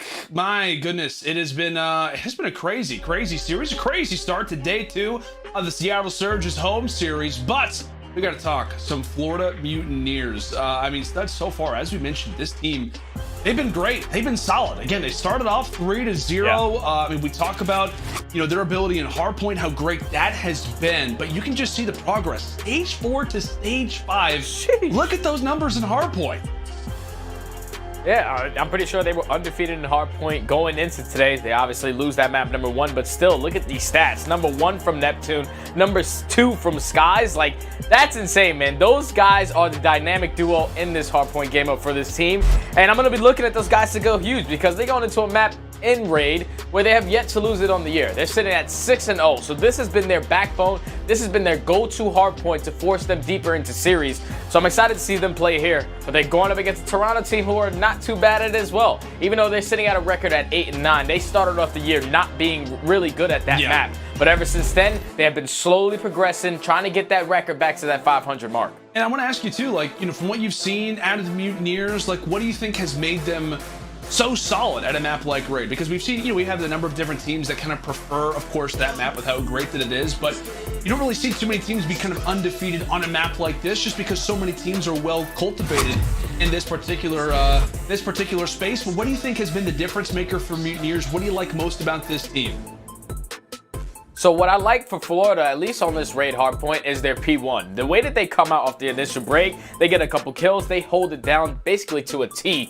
But then also, when they get later into the games, it's all on Neptune being the route man. Like, this guy is going to be rotating early with about 25 to 30 seconds and just being there early. So he needs to try to have that performance today because, you know, players like Bans, players like Kleenex, they're going to be aware of it. So it's going to be coming down to whoever's going to win those one-on-one engagements. I believe we are having a quick little reset in the game, so apologies for that. But yeah, I mean, I'm just happy to have your insight in terms of, and no pun intended on that, but happy to hear your thoughts on what has made this Florida Mutineers roster so pesky when we talk about a map like Raid hardpoint. I mean, it's been kind of a day of first. As we mentioned, we talked about the Toronto Ultra. They've started off great in control. They finally lose their first few rounds. They lose their first search and destroy as Mutineers were able to take that. Florida Mutineers lose their very first hardpoint. So I mean, it's like I said, man, I mean, while stats are obviously important, and we love ourselves some stats, like I said, you can kind of, I don't want to say throw them out, but they haven't exactly been the most accurate when it comes down to this series because of how excellent both of these teams are. They are fighting,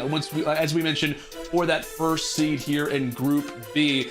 Taking a look at our Game 1 stats, obviously it was a Garrison hardpoint, and it was Vance leading the way. He has taken over in the respawns, 31 and 23, also leading in hill time. He's got his eyes closed, stud, and that terrifies me. Yeah, it definitely should, man. The guy is he just knows what to do with the SMG, how to play so annoying, how to pick up these easy kills on the map, and that's just something that he's just developed in his career. He used to be one of the best OBJ players in the game, but now he's transitioning. He knows that, hey, I can't just do the OBJ work. I have to be able to get my kills, and Bance is really finding a nice even ground to do both the OBJ and pick him up, man. He's been playing so consistent after that Stage 2 major. I remember he even won the player of the stage. Like, the guy has just been on point for this Ultra roster. And it's such a great story as well, because I remember it was like in the middle of Stage 2 at the end of Stage 1. I think he was texting his fiance and he was like, you know, I may have to retire. Like, I may have to kind of hang up the sticks and, you know, kind of call it a day, bench myself for the Toronto Ultra team. And what a turnaround that they have ever since then. As we mentioned, the addition of Insight, what he's brought to this team. We've questioned their consistency. We've questioned whether or not they can remain a top team, and they have answered the call every single time. They find themselves up 2-1 in a major series. Havoc trying to be the route man to start, and as we said, the rookie is able to read him. Yeah, and the Ultra doing a great job of just getting a good chunk of time off of this P. And on Awakening, he's actually going to win an insane gunfight onto Kleenex. So that might be able to open up middle map, but that's going to be 4. Ultra just wiped the kill feed right there. So now Ultra have to start thinking about that rotation, and that's exactly what Florida is thinking as well. They're going to have 2 players approaching through that water side, 2 players trying to approach to the middle of the map, because they have to try to win this rotation. You cannot allow Ultra to chain that P1 to P2, because then the game will get out of hand way too early. Oh, and a crazy little fight there. So Neptune takes down Insight. Meanwhile, it's Havoc who also takes down Neptune. So an unfortunate team kill, but it is still 3 strong. The back side of Top Cubby, as it's Vance and Cammy who are both there to read it. However, in the front side of the kitchen, it is the Mutineers who are getting down. Planning a new recipe, potentially, but Mutineers have just been shut down. Really, that's really their only time. The early first few seconds inside of kitchen have all they've been able to reply with. And on cue, Vance starting off quite well. Now 5-1, make it 6-1, as it is a unbelievable start to this game for the Toronto Ultra. The Mutineers just trying to break on in, having to have some sort of words. But not at all. It's complete silence at this time as Cleanix storms on through, takes 2 with him. And my word, only 6 points coming into what will be an interesting rotation at Garage. Cammy takes down 2 for good measure. So there you have it. What? It's going to be like, what, 95-6? Okay, they'll go and hop out of the hill. 90-6 in this hard point, and they've also beat them on the rotation as well. You could not ask for a better start to a hard point from Toronto. Yeah, this is one of them classic beat downs right now. Ultra are making this look way too easy. They were able to chain that P1 to P2 and now win the rotation gunfights over here towards P3. So the lead is just going to continue to grow. Florida need to stop the bleeding. They need to try to break into this and not allow Ultra to completely run away with this. But the way that they are playing right now, Ultra is not messing around as Cleanix does find 3. Inside eventually finds the 4th, and now you see them straight off the rotation. This has been perfect hardpoint from the Ultra so far. Oh my goodness. What is going to be 150-6 after the first 3 hardpoints. This feels like a Garrison defensive control round. How this raid has begun. I mean, the Mutineers are drawing straws. Do you want to go first? I don't want to go first. You want to? Okay, I'll go ahead and make. Okay, we're all dead. All right, here we go. Rotation inbound, as we said, 6 points to answer with, but they have got themselves in a nice spot when it comes down to basketball court, a much-needed hill, and that's without saying. Let's go ahead and step aside and go to the comms. Our Astro listening now with the Florida Mutineers. They're gonna try me. They're gonna try me. Under money. Under money, nading me. In the back. There's two front. Stay alive. Just stay alive. Shoulder front. Be annoying. I'm one shot. Still front. Yeah, we're good. Inside weak front. You front left?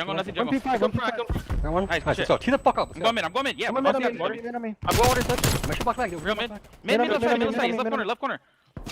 Right side mid. Nice. Two. We got this shit. Vance one shot mid. Absolute mid. One mid pillar. Alright, take a shot. Let's go mid pillar. Mid pillar. One shot. Absolute. He went P1. Go deep. Go outer laundry. Vance the water steps. One's water steps. Tell me when you're ready. Vance the water steps. He's top P1 left side. He's on P5. One shot. One shot P5. One shot. One bed, one's water steps. Yeah, I'm here. I'm coming. Bed 20. One's pick up art. Yeah, I'm pitching up. I'm picking up art. I'm pitching all the way around. Pillar, tell me. I'm going all the way around. Nice. Two dead. Collapse. He's beside us. I'm ignoring. Nice. Behind me. Play tight. Minus one laundry. No, I got pinch mid. Absolute mid. He's on the rock. Nice. Good shit. Go in. One five. Pump you on. Easy. MP5. 30 left on this. Drive with Cleanix. We gotta play this. I spawn Z, guys. Round Hill, sir. Stay up on P1. Water I can help you. Pinch him. One shot kitchen. One shot kitchen. We can help. Absolute kitchen. Kitchen dead. Go. We have to cut off P1. I'm making in there. I'm watching out. Yeah, one shot. Using money? Alright, one's money. I Top got sniper. Weak Top money. laundry got me. Yes. Catch on me, Vance. On the right heady. Push in. Catch on me, Vance. Middle. Watch out, mid dead. Yo, I'm gonna. Mid, P5. You need him. He's mid pillar. Go try pillar. Go, Art. I'm gonna streak. Okay. I'm ready to There's 2 hill, 2 mid. Oh, yeah, 1 mid, actually 1 kitchen. All right, stud. Well, the Mutineers, they have woken up. The question, though, remains still is, did they have what it takes to bring it back? Still down by over 100 seconds. Awakening did earn some streaks. Like we said, he's starting to heat up. He's playing well. But, again, just the way that this hardpoint started, a 150 to, like, 5s type of scoreline, Ultra always going to put themselves in a better position. But, as we said, crazier things have happened before. Let's see how Florida looks to play this next hill. Yeah, and with 25 seconds left, Ultra, they are just getting closer and closer to that finish line. It's a good chunk of time off this, and now all they have to do is focus off the rotation. And when you look at the Ultra stat line, it's not like one player is going off. They're doing this as a team. They are rotating as a team, winning these gunfights as a team. Everything is teamwork with this roster. That's why the scoreline is so huge, and the stats don't really back him up. Because Ultra right now, they're just playing so well. But off the rotation, Florida are going to be here this time around and towards Kitchen. They have to get a full 60 here to get back into this one. A much-needed hill for Florida. Not just a much-needed one that you have to have. You need a full 60 just to make this one even feasible to come in toward Garage, and that is the way to start it. Taking down 4. Now going to bring this one within 100 seconds. As we said, with 30 seconds on the clock, we'll see how Florida and look to try to make their way throughout the map, because it's not just about holding, it's also about trying to look toward next. And once more, they are taking down a few in stride. So with 20 seconds left, they look good to grab that. And with all 3 players from Toronto making their way through Waterside, this is a huge 1 versus 1, but it's Havoc who's able to take it. It's going to be a 2 versus 3 over at Garage. How fast can the cavalry of the Mutineers start to arrive? As this is going to have to be a hill for them, or at the very least a delay. But it's Cleanex with the first, watching toward weight room. It's going to be 2. Can he make it a 3rd for good measure? Cammy's still hunting. Cammy's still searching. He advanced, making the work happen toward the back. And with that, 30 seconds left. Ultra, they can win it here. And that was just such great work from Ultra. Cammy was that player who spawned all the way across the map towards that water side, but he cuts to the middle, ends up in Art, and completely blocks that spawn for Florida. So now they're all spawning out towards AC, and Ultra can still get the job done here. They can pick up this kill onto Awakening, but Florida, they have to keep the pressure on. Neptune picking up 2, just trying to stay alive in this game. Fortunately, he's going to drop to that nade, but they know they have to try to contest this. Not everyone can focus off the rotation. This is where you're going to see Ultra with the upper hand. You're going to have 2 players already here. Cleanex is going to win that gunfight in towards the ult as well. They can still close it out if Cleanex can go big by himself. And with 8 seconds left, they might be able to do it here. They might not even think about this rotation. Yeah, just stay put. You've got the game won. Mutineers, they try to go for the rotation, and they will end up hurting themselves in the end. They thought they bought themselves enough time. The major 1v1 toward the end, as Cleanex puts him in the dirt. He locks things away, and it will be a win for the Toronto Ultra. They get the job done. They go 3 for 3 in respawns, and boy, did they dominate toward, in that control, and they dominated at the start of this hard point. You got to give props. I mean, Mutineers did wake up, but starting off, down 130 points. It's never going to be an easy comeback, and it will not be today, as Toronto improves their stage 5 performance now to 4-0. Man, Ultra, they just made that last game look easy. Keep in mind that that was a map that Florida has yet to lose in the entire year. They were 6-0 on that, and Ultra came out in the beginning of that game 136-6. Can you imagine that? You're going into your best map, you're feeling real confident, we're going to a game 5, and then the initial start is you only got 6 points after 3 hills? Like, there's no way that the players on the side of Florida were expecting that, but Ultra looking better than ever. Gonna be able to go 4-0 in stage 5. Still worried about that #1 seed, because if Dallas are able to win their match, it's all gonna come down to that head-to-head between those 2 teams. But man, Ultra, they're hitting that form, man, and this is a good time to do so. I think what terrifies me the most, is that Toronto, they outslay by like 6 kills. They legitimately don't outslay the Mutineers by all that much. That may be the most terrifying stat line of the year. It's not somebody dropping 40 kills. It's not just somebody dropping 50 kills. It's the fact that they look that great without any particular player having that crazy of a performance. I mean, what does that say about this Ultra team to dominate the way that they did, yet for nobody to be the outright star? Teamwork makes the dream work. It's that simple, man. No one has to go Superman mode. They know exactly what's going on. When you were watching him in that control, when Bance dies towards dark, there's a player on Toronto that already has that crossfire. Their crossfires are set up. It's beautiful watching them play because it's just strategy. Everything, when you're looking at the minimap, when you're watching Ultra, you're going to learn something. If you're a team that's not really doing a lot of teamwork plays, go back and watch Ultra, man, because they're making this look way too easy. Yeah, they absolutely did. And the part that looked unbelievably easy was the start of this hard point. And we'll obviously be taking a look at this for our scuff play of the game. As we mentioned it, as you labeled it, Stud, it was all-out dominance here from Toronto. Let's take a look at it again. But if you are under the age of 18, we highly recommend that you do not watch this because it is just scary. It's terrifying. Yeah, so you see Ultra, they were able to get 52 seconds off of that P1. That's something you usually don't see. But then they're able to chain it to the rotation of P2. They're holding this from the front. And right here, you just see a bunch of Florida players just consistently hitting that front one by one by one. You're playing to the exact of what Ultra wants you to do. Just solo, push out, give them free kills, and then just make the game easier for them.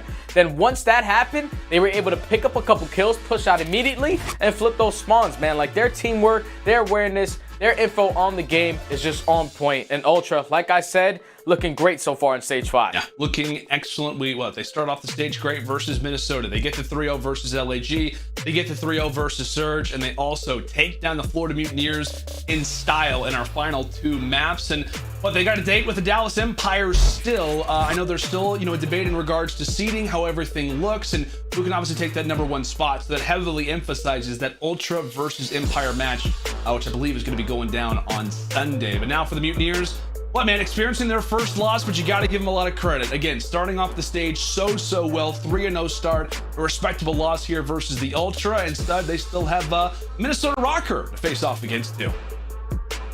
Yeah, that's going to be tough, man. It's going to be a tough game because Florida, they were undefeated in Hardpoint. They come in the series and they lose both. So they need to have an answer in that series versus Røkkr, especially in that game mode. Yeah, absolutely. Well, folks, you can witness the most epic moment in Call of Duty Esports at the CDL Championship Weekend live in Los Angeles on August 19th through the 22nd. Come and see your favorite pros compete on stage for the coveted title of 2021 CDL Champions. Tickets are available now at CallOfDutyLeague.com. You see the memes, you see the hype, you see the excitement. When we come back after the break, it is Lottie, joined alongside by Cammy and the crew.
The Call of Duty League is brought to you by GameFuel.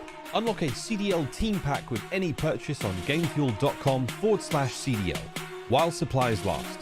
Offer ends on August 31st. Tournament audio and team listen-ins are powered by Astro Gaming, the official headset and mix amp of the Call of Duty League.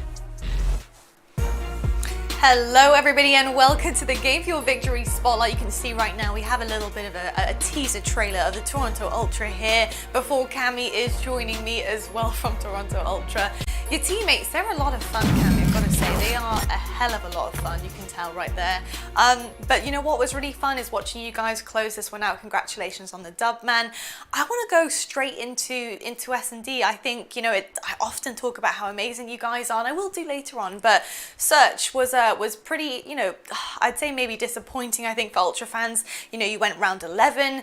It was pretty epic, but you guys just couldn't quite clutch it up. You both actually teams had a 75% win rate on that map. map, so it's pretty even going. But why couldn't you get things like moving in that last round 11 there? What happened? I think our mid-run adjustments and stuff were just kind of not as good as normal. I think also Florida are also pretty good at that map. They're also a pretty good S&D team, so they were matching us pretty well. They beat us on it the first time we ever played it, so I think they already had a bit of an idea on what we did, and they just clutched up when it came to the 5-5. Got you. They were doing a bit of intel, a little bit of a VOD review. They had your number on S&D, but I tell you what, you guys looked pretty damn amazing for the rest of the series. Were you guys happy with how you played? Yeah, I'd say we're reasonably happy. It's Florida have been improving quite a lot, so they're not an easy team to beat, and we played both hard points, I'd say, pretty well, and control was a bit sloppy, but we managed to get the job done. So yeah, I'd say I'm reasonably happy with it. Okay, the beginning of that last hardpoint looked pretty damn good, I must say. Now, I want to ask you a bit about your planning in terms of Major 5 and more importantly Champs, because obviously you guys are gunning for the title. That is no secret. You guys have been absolutely on point for majority of your season, and you potentially have to take down a Titan like Atlanta FaZe when you get to the full 60.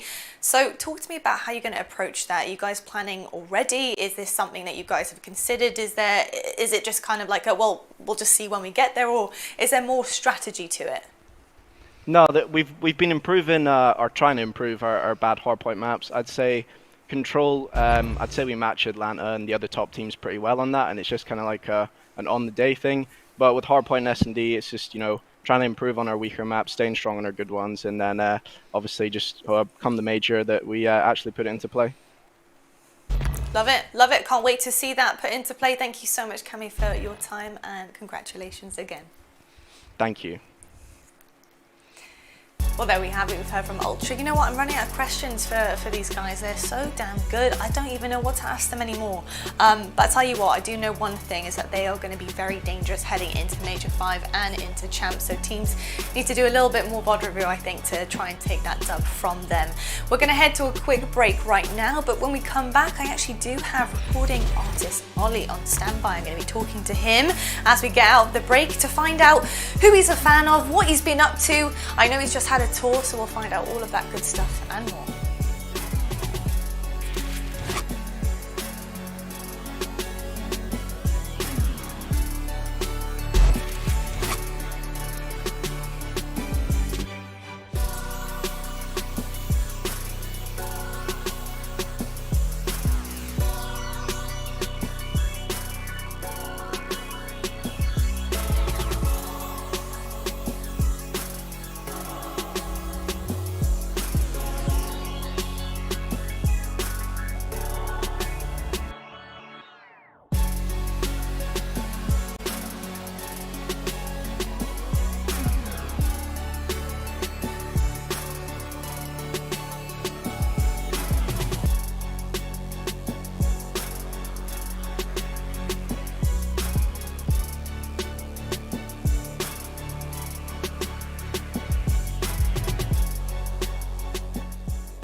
Well, we are just about halfway through day 2 here at the Seattle Surge home. So as you can see right now, the Space Needle, a gorgeous view of Seattle.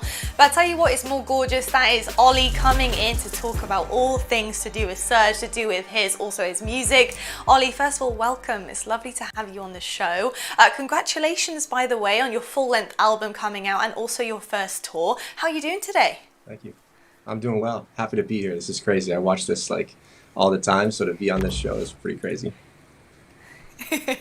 No, I love to hear it. I like to hear that you're a Call of Duty League fan. Also, congratulations as well on teaming up with Surge. So how did that come to be? How did you get involved with Surge? Actually, Prestinni found my music and he posted on Instagram one day. So I messaged him, we started playing some Call of Duty, and then from there we got in contact with the Surge. So yeah. Love to hear it. Now I've got to ask you real quick, because I'm going to actually ask you to do some pick'ems. But before I do, are you a Surge fan? Were you always a Surge fan, or has Prestinni kind of won your heart over here? Prestinni definitely won my heart. I've always been an OpTic fan, but I got to cheer for my boy Prestinni. I hope to see them win, and I think they will today. I love to hear it, man. Now, we're going to bring you into our pick'ems here because you're now officially a talent member, being on part of the desk. So I've got to ask you, Empire versus Surge, who are you taking? I'm taking Surge. I think they're going to win 3-2. The last time I saw Empire play Surge, it was down to the wire, so I think they're going to win 3-2 last Search and Destroy. I like it. Is your friend also thinking Surge too? Or is he thinking Dallas? Like, what is he picking? I think he'd pick Surge as well. We all cheer for Surge here. You know what? I respect it. I respect it. Where are you going to be watching today's matches? Where do you usually watch? I'm on the road right now. I'm actually recording at my friend's house, Powfoos, but I usually watch just at my house in Toronto. So, yeah. Oh, I love it. Love it, man. Well, good luck on the road. Love to hear it. Make sure you guys always check out Ollie's new album as well. Maybe this was supposed to happen. I also think this interview was supposed to happen, Ollie, so I think it's perfect timing. And thank you so much for joining us, and best of luck with your pick'ems. Thank you. Yeah, thanks for having me. No problem at all. Well, I'll tell you what, folks, you already know what is on the table. We talked about it. We've got Dallas versus Surge, but we also have your wonderful casters, Stud and Lando. They are standing by on deck right now to bring you your next match here at the Seattle Home Series. They'll see you guys right after the break.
Seany, the official eyewear for the CDL. Armor your eyes with Seany Blocks blue light protection glasses by visiting seany.com/gaming. Scuff, the official controller of the Call of Duty League. Call of Duty League is brought to you by T-Mobile. T-Mobile is the shot caller in 5G. Lead the game from the lobby to the last push with America's largest, fastest, and now most reliable 5G network. Welcome back, folks, as it is day 2 of the Seattle Home Series. Nearly time for our second series of the day. And how beautiful, by the way, is downtown Seattle. If you go to Crim's social media, he'll say the exact opposite. Why? He doesn't want anybody to move there because it is a hidden gem. But folks, if we were to take a look at the bracket, or if we were to end play today, this is how things would sit coming into championship weekend. And the only thing that we can really take away is that the Atlanta FaZe are on the board, sitting firmly in that #1 spot, and that is not going to change. But one thing that could change is in regard to the Dallas Empires. They're trying to advance themselves up through the standings, trying to improve their overall record and catch those dastardly Toronto Ultra boys, as with a W, that changes things up, and it also heavily changes up how this Group B standings go as well. Letting us start back for you guys on the cast, and a little bit of a different tone to this one. It's not about who's getting #1 seed specifically in this. A win for Dallas is great, and a win for Surge would do wonders, I think, for their confidence. Yeah, this matchup is difficult, man, because obviously Dallas Empire, they're on the upwards. They had that tough series when they went up and lost that throughout Stage 5 to that Minnesota Røkkr roster. But then, so far, they're sitting at 2-1. So they have to continue to win because they have to try to catch Ultra. That's the huge match so far to end this home series. They have to make sure that they're able to at least be 5 points underneath Ultra. And on the opposite side, Seattle, they don't really have much to play for besides that Major 5, and this can be scary because there's nothing worse when you're playing a team with nothing to lose. Yeah. And Dallas Empire, they just need to be on point. Yeah, they have to be on point. As we learned last week, as we've learned so far throughout Stage 5, there are no easy W's when it comes down to the CDL. Like we said, a team that needs to find some victories, a team that's also trying to improve for that major, but specifically for championship weekend. Coming into playoffs is the roster that you're about to see. You know them, you love them. It's the Dallas Empire. Dallas Empire have smashed the gates open. Pivot! What a brilliant three-piece! Oh, it's a shot punch. Oh no! Once again, they saved the day. And there you have it, your Dallas Empire. All players on screen. Excited to see these guys come out today. And they're off of the win versus the Minnesota Røkkr. And it's fair to say they were in need of a victory, considering they did lose that crazy Game 5 series versus the Mutineers. And it was really funny study after after they lost that series versus the Mutineers. You could tell the team was frustrated. They're like, we shouldn't have lost that. This team is trying to improve in every way possible. And it's good to see how hungry this team and this roster is at this point.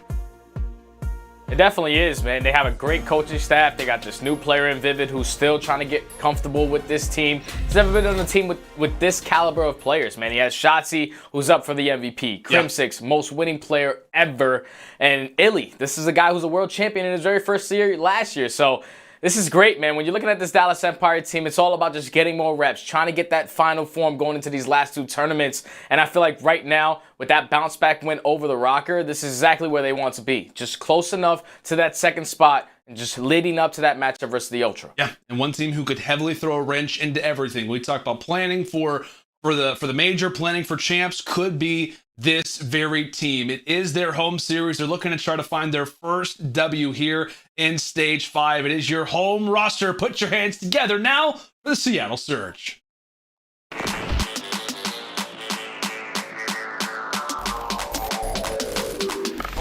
Fire coming in, but can Prestinni win this too? No. He does. That's 3 straight. Dashy versus Octane, and it's Sam who's able to come away with it. On a classic, trying to line him up, in the final. Looking to find a few more, but Gunless absolutely rips his way through the 3 of them. 249, Seattle won! And there you have it, your Seattle Surge. Again, as we mentioned, Stud, they have yet to win so far in Stage 5, but who knows? Maybe this series could be different, but all that we know is that they have to win a hardpoint or a search and destroy, as they have yet to win either of those so far throughout this stage. And hardpoint, search and destroy, pretty important if you want to win a series.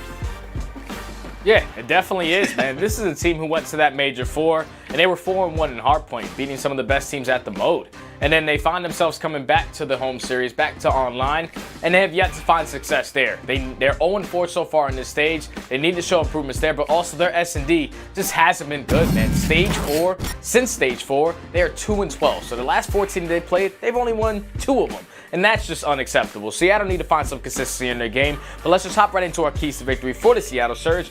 Classic cannot fall behind versus Vivid and Shotzzy today. Classic, I'm pretty sure he's gone negative in the last 18 or 19 series. The guy needs to step up. So far throughout Stage 5, he's sitting at a .61. He's a tremendous OBJ player, but you need to be able to chain that with some killing. And then 2-12 so far in S&D since Stage 4. All players so far in this stage are underneath a 1.0 KD. They haven't really had success there. They need to show improvements. And then also get back on track in hardpoint. When they were succeeding at the Major, that's when they saw a lot of success in their series. Like I said, 4-1 at the Major, 0-4 in this stage. You need to have some improvements in your hardpoint game. Yeah, you have to. And that's the thing that makes this matchup so difficult for the Surge, is not only are you in a rut, but the modes that you struggle with are the modes that Dallas have been getting better at. When we talk about search and destroy, we talk about control especially. Not going to be an easy day for the Surge, but as we mentioned, now our game fuel keys to victory here for the Dallas Empire. Empire has not lost a Surge at a single search and destroy so far throughout the season. Continue to tighten up in that mode and don't allow for any little weaknesses, any holes in the gameplay. Also, Shotzzy is finding his MVP form at the perfect time. Currently, in that last series versus the Røkkr, put up a 1.2 KD. And then also continue to get the same level of play from iLLeY in hardpoint. we talk about his X factor. It's massive, right? A 1.33 in wins versus a 0.8 in losses. We talk constantly about the Pope himself. Ender has a great performance, starts off well on the hard point, and oftentimes you see Dallas walking away with the W. Yeah, and that just taking a look at these maps and modes, I'm actually really surprised because if we get to the later half of this series, I feel like Seattle stands no chance. They are 0-4 in Garrison Hardpoint. They are 1-5 on that Moscow Search and Destroy. But they have to try to come out early into this series, man. Garrison Control is one of those maps that they've seen a lot of success on. Control wasn't really their go-to, but Garrison is going to be there for them. And then Standoff. This is a map that they have yet to win. They have 2 maps in this series that they have yet to win in a year. And that can be really scary because if you're Dallas, you don't know what to expect. Obviously, they have lost it, but they might have some new strategies that they have yet to see. Yeah. We'll see what happens. As we mentioned, for the Seattle Surge, again, it's hard, right? Because, obviously they know they're not going to be at champs, and it's a tough pill to swallow. But as we talked about it, I mean, there have been a number of teams who have turned up despite that. We talked about the Ravens. We talked about the Legion. It's almost like kind of channeling that anger and saying, you know what? We don't really know what the future holds, but all we know is that there is still $500,000 to play for at that major. A win today for Seattle could do wonders for their confidence, and they still have a LAN to attend. As you mentioned, when they were on LAN last time, it was terrifying. Octane was putting up 1.3s, dropping 40 bombs on checkmate hardpoint. But how do they fare off today? Again, have yet to win a hardpoint so far throughout this stage are your Seattle Surge. We'll see how they fare off today against the Dallas Empire as we are already in toward P1. And it's Octane rocking out the sub. Interesting plays. And we've talked about Sogtane previously. Now the 74U, showing that Octane is a well-cultured man. Yeah, so we're going to get into this game. We usually don't see Octane with that submachine gun in his hand, but it was probably just for the initial bake. But so far, trades are going back and forth. Dallas are able to at least take control of it for the time being, as Crimsix is going to be able to put himself onto a multi-kill. He's going to get naded by Octane, but still, the spawns and the control right now of this P1 still in favor of Dallas. Seattle are able to put themselves in towards this, but now they have to start focusing off the rotation. Dallas are actually putting a lot of pressure here, and that's going to spawn one player behind them. And Octane, he's actually going to go big, picks up that kill off the rotation, and just like that, Seattle are going to flip the spawns. And he's keeping the sub out. He's keeping the 74U out. He says, all right, I got the backside spawn. Perfect. I got the weapon right for the job. Interesting start for the Surge, but again, they managed to get a decent amount of time at P1. They get that preferable spawn for Sam LaRue, and from there, it is all history. Surge starting off Kitchen to a great start. 5-3 for Octane. Prestinni looking to provide some pressure toward the back as well. But as Dallas look to try to enter in, Vivid, he ends up dropping for the first. Shotzzy as well is able to answer. Gunless, the final player left inside of the hard point, but he is going to have to try to rotate on out. Dallas break when they have to, and Gunless, he's still picking up kills. Stud, that is 7 in a row for him. 1 kill away from streaks. Surge, they are playing lights out the start. And it's just a matter of time, it feels like, before that cruise missile is earned. There you go. They're playing great, man. Gunless is having himself a map. 11-1 on a 9 spree. Seattle did a great job at just contesting this kitchen to the best of their ability. But now they're going to have the numbers off the rotation. Gunless, you just got to make sure you hold your cam. Don't spawn behind P2. And that's exactly what's going to happen. So now Seattle are going to be fully set up for this. I'm actually curious, with Octane running the sub, is Classic switching to that second AR? Because it might be the call that they were looking for. But so far right now, Seattle are in the setup. They just have to hold this push that's coming in from Arc. Yeah, I want to say you're right. I think for a moment it looked like Classic did have the Krieg out. We'll have to obviously keep that in mind as time goes on. And one thing that's interesting, as you mentioned, Stud, is that Octane is just any kind of AR. He just happens to be one of the greatest AR players in Call of Duty esports history. So with that in mind, an interesting strat, but if there was a time to bring it out, it very well could be now. Surge, they win the rotation, but once more, it is Dallas breaking in toward the bitter end, as they'll be rewarded with those final 20 seconds. But it's Surge winning themselves in favorable spots. It's going to be a neck and neck, back and forth, maybe a 1 to 2 point game, but they've come to play to start. Again, Gunless playing so well, 14-4 so far throughout Raid. As we'll see how the break will look for the Dallas Empire, specifically Surge putting themselves in a spot to succeed. Octane drops toward water steps, but at least takes one with him. Yeah, so now Seattle, they're just relieving the pressure as Dallas Empire, they're trying to approach this hill through the middle of the map, trying to push through Kitchen, but they're just finding kills on the side of Seattle, leaving these guys to continue to spawn out towards water. You're going to have Crim and Vivid actually pick up too, so this is where the pitch is going to be set up. You have a couple players from Seattle going to spawn all the way across the map, but this is where Gunless is going to use his streak as Seany finds 2, Classic finds the 3rd. A team kill from Gunless doesn't really matter. Seattle still holding. Yep, streak usage not been the best today, but Surge looking mighty fine to start off this raid hardpoint. Let's go and step aside and see how the communication is sounding with our Astro listening on Seattle. You said kitchen, right? Yeah, I don't have a trophy. One sorry. I'm in kitchen. Pillars. I did kitchen, sorry. One is pillars. One is pillars. Double back kitchen. Both in kitchen fast. Both in kitchen. Top raid, one shot top raid, free Two kill kitchen, top raid. two kitchen, one raid. Give me 2 water steps as well. I got one kitchen. No one got me. Open. Alright. 40 seconds ago. I can streak here. One shot, free kill. Somebody got open stuff right now. Somebody help me zig. Open heady. Oh, I don't see. Kill me open. I see absolute close left hill, and one's pillars side down. One got me left side. Left side down. Reese hit 30 seconds. Alright. I have streaks for Reese now. is pushing out. I spawned out. I spawned out on Sand. Go catch. Reese is already new. Reese is already new. Okay. Ender dead. Go on. Reese is already new. Yeah, get this time. I have streaks. Yo, Outer. Yeah, he's Outer. Far left. Go wander it. Side laundry. Far left Shotzzy weak. And top laundry. There's 20 basketball. 20 basketball, guys. Shotzzy on me. In ring, Shotzzy. Two. One got me open steps. Open steps right now. Outer ring. Steps, Grim got Outer me. ring, Shotzzy, look at me. Yo, laundry He's steps, gonna push Go back laundry, He's go back laundry. So we go in. He's dead. Nice, no outer. Try to get pillars, don't kill pillars. He didn't push up left. I've left. Right. Nice. One pillar push right. 12 push right. Nice. Got one of my steps. Outer van and laundry steps. Outer and laundry. Which one wander? One wander, guys. Which one wander? One's laundry. Let's play middle, guys. Laundry Crim hit him once. I'm gonna pinch. Hit that. Wander dead. They're behind me. I'm in bottom mark. Move in. Got him. Shut down. Top art. Coming top art. Got him 3. Nice, I'm holding the middle. I'm getting ton. Somebody get that on time so I can go top right. I gotta choke in, you guys. I'm naming driveway. Perfect, thank you. I have art. I'm pushing up top now. Top art, now you're out middle. I've out middle if you stay down. I'll make a push you. I'm living. Make a push you. There's two there. Both weak. Making sure I stay I back. got me. There's 2. They're going middle. They're giving it out. We're just gonna spawn. You can go, Sam. Ender dead. One's money. Money dead. Two dead. They spawn In the back, in the back. Yeah, back All good. They still spawn out. They still spawn out. Nice, in the back, Look at her middle. Let's see him jungle. He's Ender. Well, major fight toward the backside of P2 with Surge that were once again put in a great position given the spawns. But it will be Dallas that reigns true from the front. They get the job done instead of Kitchen. They clear up back jungle, and with that, this is their chance to get back in the game. But based off those comms, Stud, what'd you take from them? Honestly, it's everyone communicating, but you also heard Gunless. He's basically commanding the troops. He's going to be that main AR, so he's stepping up in the role, making sure that his SMGs are pushing out the right thing. It's just still completely mind-blowing to me that Octane is running a sub. I just can't believe it. This is a guy who was dropping a 1.7 on land with that crick in his hand, but obviously they haven't seen a lot of success. Classic switching over to the AR. Hopefully he's able to put a couple more kills on the board. And so far in this first hardpoint, it's been great between both of these teams. Dallas right now are going to be able to take the lead. Now it's all about focusing off the rotation.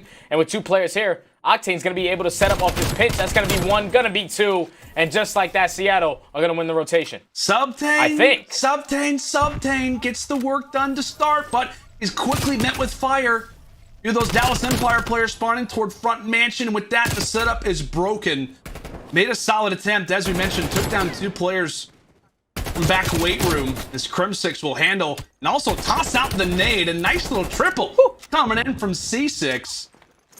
But still, I mean, I gotta say, like, you gotta be somewhat impressed, I think. Like, all things considered for the Surge, like, you're changing up roles, and they're still, you know, for the most part, running with them. We'll see how this next rotation looks, but, I mean, they're doing, for the most part, most things right. Yeah, they're looking a lot better, more fluid as a team, man. Octane is picking up his kills with the SMG, winning those huge one-on-one engagements, and that's something that Classic tends to struggle with at sometimes. And also, Gunless, he's having himself a game. 27 and 16, like I said, he still has that artillery in his back pocket to use off the rotation, as Dallas are starting to pull away. But you see the rotation gunfights all going in favor of Florida. Now that's going to be... for Seattle, they're going to be fully set up now for this basketball hill. Yeah, they're set up quite nicely. Again, a huge hill, huge opportunity for Dallas Empire, but Surge, they hold the line, and they hold it quite well. As we mentioned, now Classic with the AR in his hands. Again, not having a great performance when it comes down to the stat line, but he's had some big moments to start. But here comes the break from Dallas. iLLeY leading the way, swapping back and forth. 7 to you or Craig, take your pick. All that we know is that he sits on 6 in a row. Gunless continuing to answer. And at the perfect time, 30 seconds left, valuable seconds here at basketball. He will go ahead and call in the artillery barrage. But you just look at the positioning from Surge. I mean, what, it was Prestinni who was the farthest pushed up. He gets taken down. So while granted a weaker Dallas, they spawn up. And so Surge, at the very least, I mean, they just kind of hold. And they're going to have to set up for the rotation. Again, streak usage just not really being on point, or at least not equaling out to much. As Dallas, with these final few seconds, are going to be within less than 20 seconds of closing out this hard point. The role change has been fun to witness, but iLLeY, he continues to fry. Streaks for Gunless, and now streaks for iLLeY. Almost took out Prestinni, but again, it has been Dallas toward the stretch. They have looked so good in the second set of rotations, and now they're less than 10 seconds away. Shotzzy's getting a little bit angry, taking him down, saying the sub roll happens to be mine. And with that, Dallas, an emphatic reply on the second set of rotations. They walk away with this 250 to 168.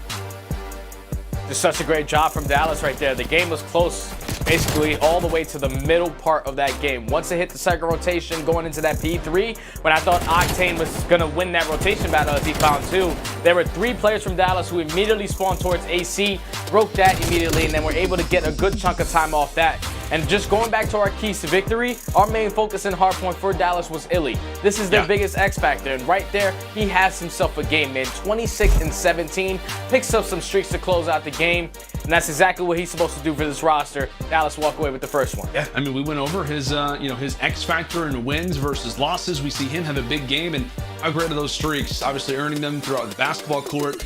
Just seals the deal there over at Pitt. Just a great game overall from iLLeY. 27 and 17, 5,200 damage going off for the team. And like we said, a nice start if you are Dallas Empire, but I'm sure the Subtane having Octane with a 74U had to throw them off a little bit. But with that, who knows how the strategies are going to look coming in towards standoff, search, and destroy. That is going to be our next map. Can Dallas make this one a 2-0, or can the Surge claim their first search and destroy here in Stage 5? We will find out when we come back.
Seany, the official eyewear for the CDL. Armour your eyes with Seany Blocks blue light protection glasses by visiting seany.com/gaming. The Call of Duty League is brought to you by ActiveStat, the next generation analytics platform built with Google Cloud that brings fans, players, and commentators the power of competitive statistics in real time.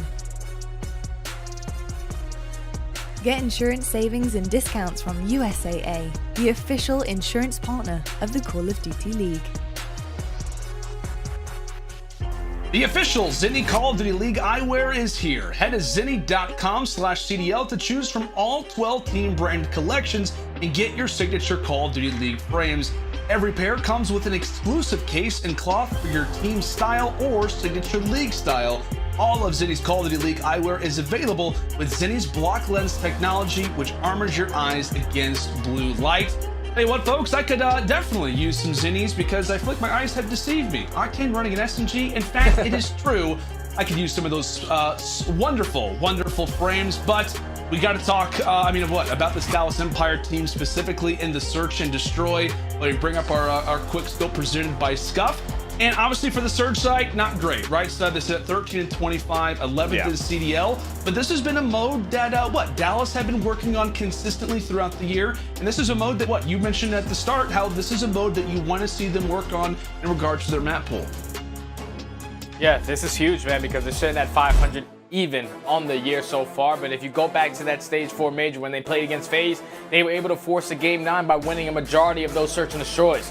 And when you go back after you're winning that many Search and Destroys, if you're any of these other teams, you're going to definitely watch them, see what they're doing well, because to take down Atlanta in Search and Destroy is not an easy task to get done, but Dallas were able to do so. So now for Dallas, they're 3-0 so far versus Seattle on the year in Search and Destroy. Right.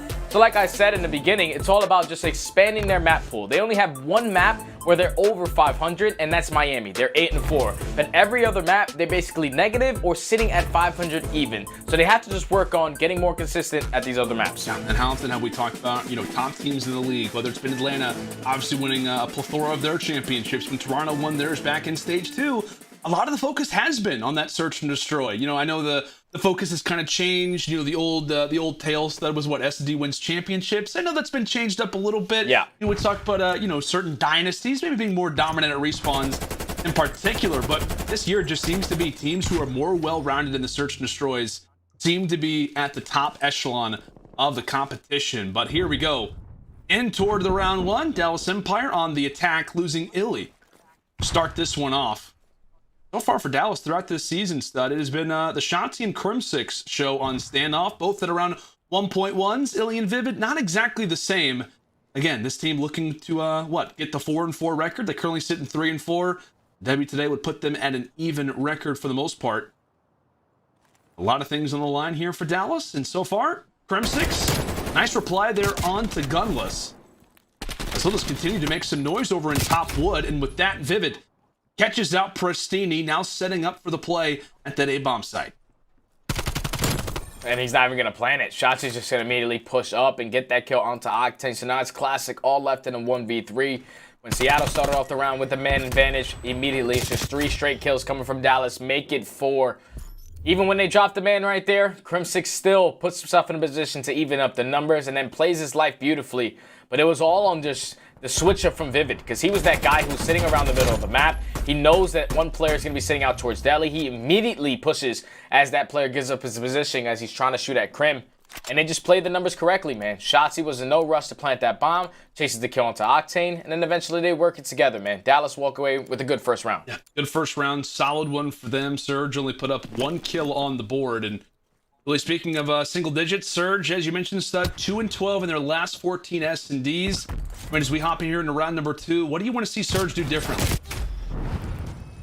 I just need to see more teamwork. Like, when they find themselves in numbers advantages, like basically the last round, you need to not give up your life as easy. You need to just play together and rely on these team fights, get effective trades, because that's just something that they have just not been successful with all year. Just getting soloed out, not work together as a team, eventually costs them in a couple rounds. But this round has been flawless so far for Seattle, as the retake is trying to come in.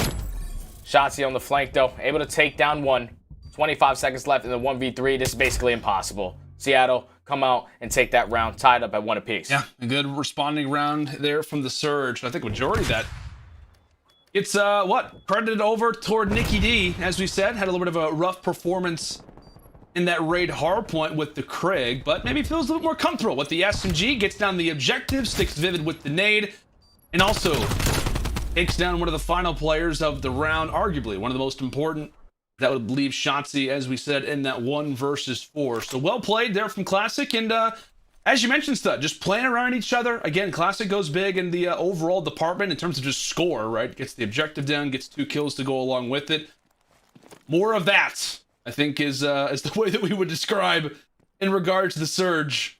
Octane off to an 0-2 performance. Because again, he is basically the flex right now from mode to mode. Shotzzy causing problems toward bottom wood, and just like that, Vivid is watching the other entrance. Prestinni trying to sneak out the employee exit, but he gets dealt with. And now it is the Surge left in a 2 versus 4. Octane and Gunless versus the remainder of Dallas. And Octane's able to find one, so trying to get the numbers back to even. Still in the 3v2 situation. Dallas have a lot of time to work with. They're not really trying to rush this bomb plant. iLLeY still trying to spot anything towards the middle of the map. Crimsix taking his time towards A, but they're eventually going to probably wrap this towards A, work this bomb plant. As Crim is able to spot one and Gunless in towards that deli area. Now it's all up to Octane in a 1v3. Best of luck to Sam LaRue. iLLeY able to take him down from Broken. And as we mentioned, iLLeY kind of the major player coming in toward this team. You want to see him have a solid performance, a solid series. Obviously finds the final kill, but again, he just continues to be, I feel like, the talking point alongside Vivid. You know, he's obviously still trying to get comfortable with this team. Vivid and iLLeY, Search and Destroy, not been the greatest so far in Stage 5. Not really been a great season of Search and Destroy for iLLeY. I know without that sniper in his hands, it has changed up his style a decent amount.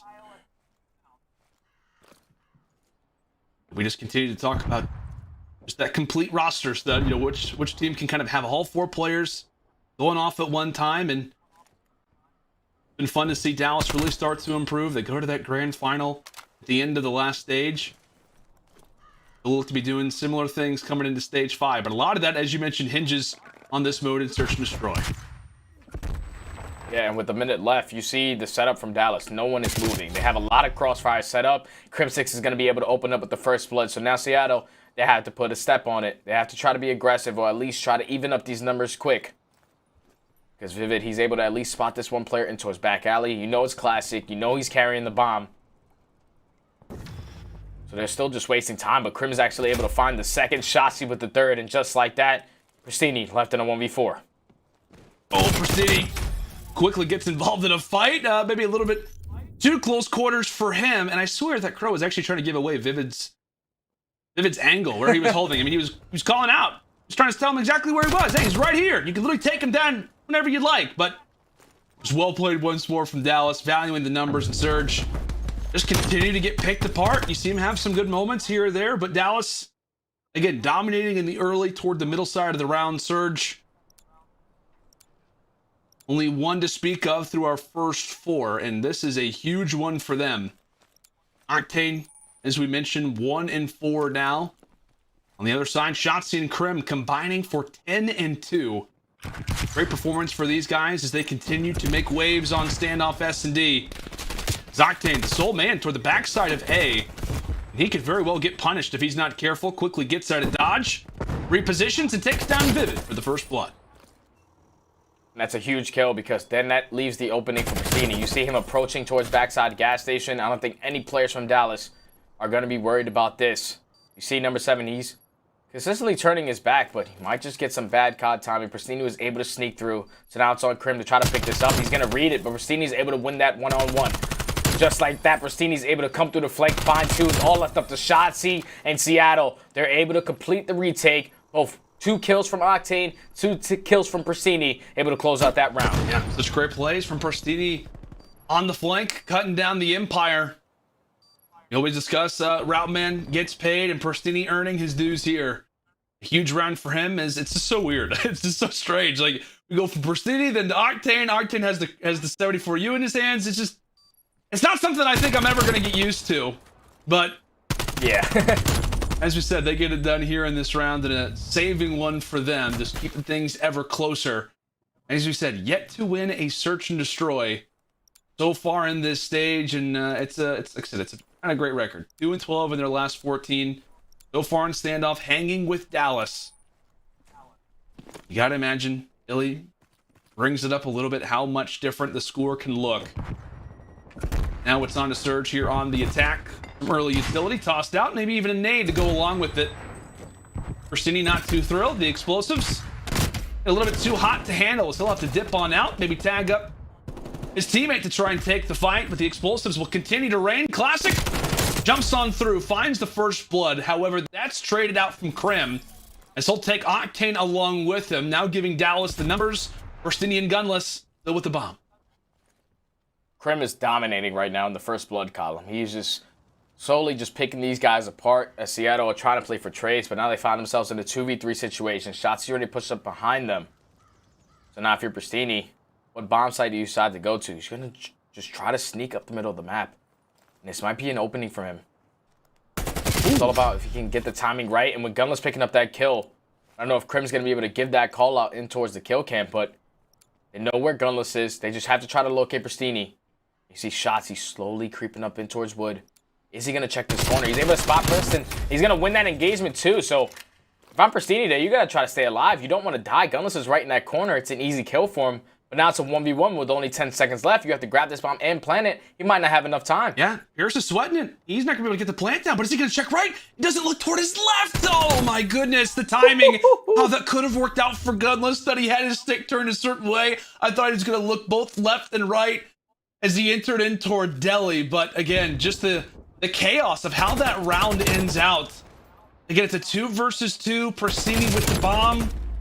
Just gets caught off guard from Shotzzy, but despite it being a 1-for-1 trade in the overall kill column, that kill in particular is what wins them the round. Great plays coming through from Shotzzy. He now sits at 6-3 and continues to distance Dallas away from Surge as they find themselves up 4-2. Now back on attack.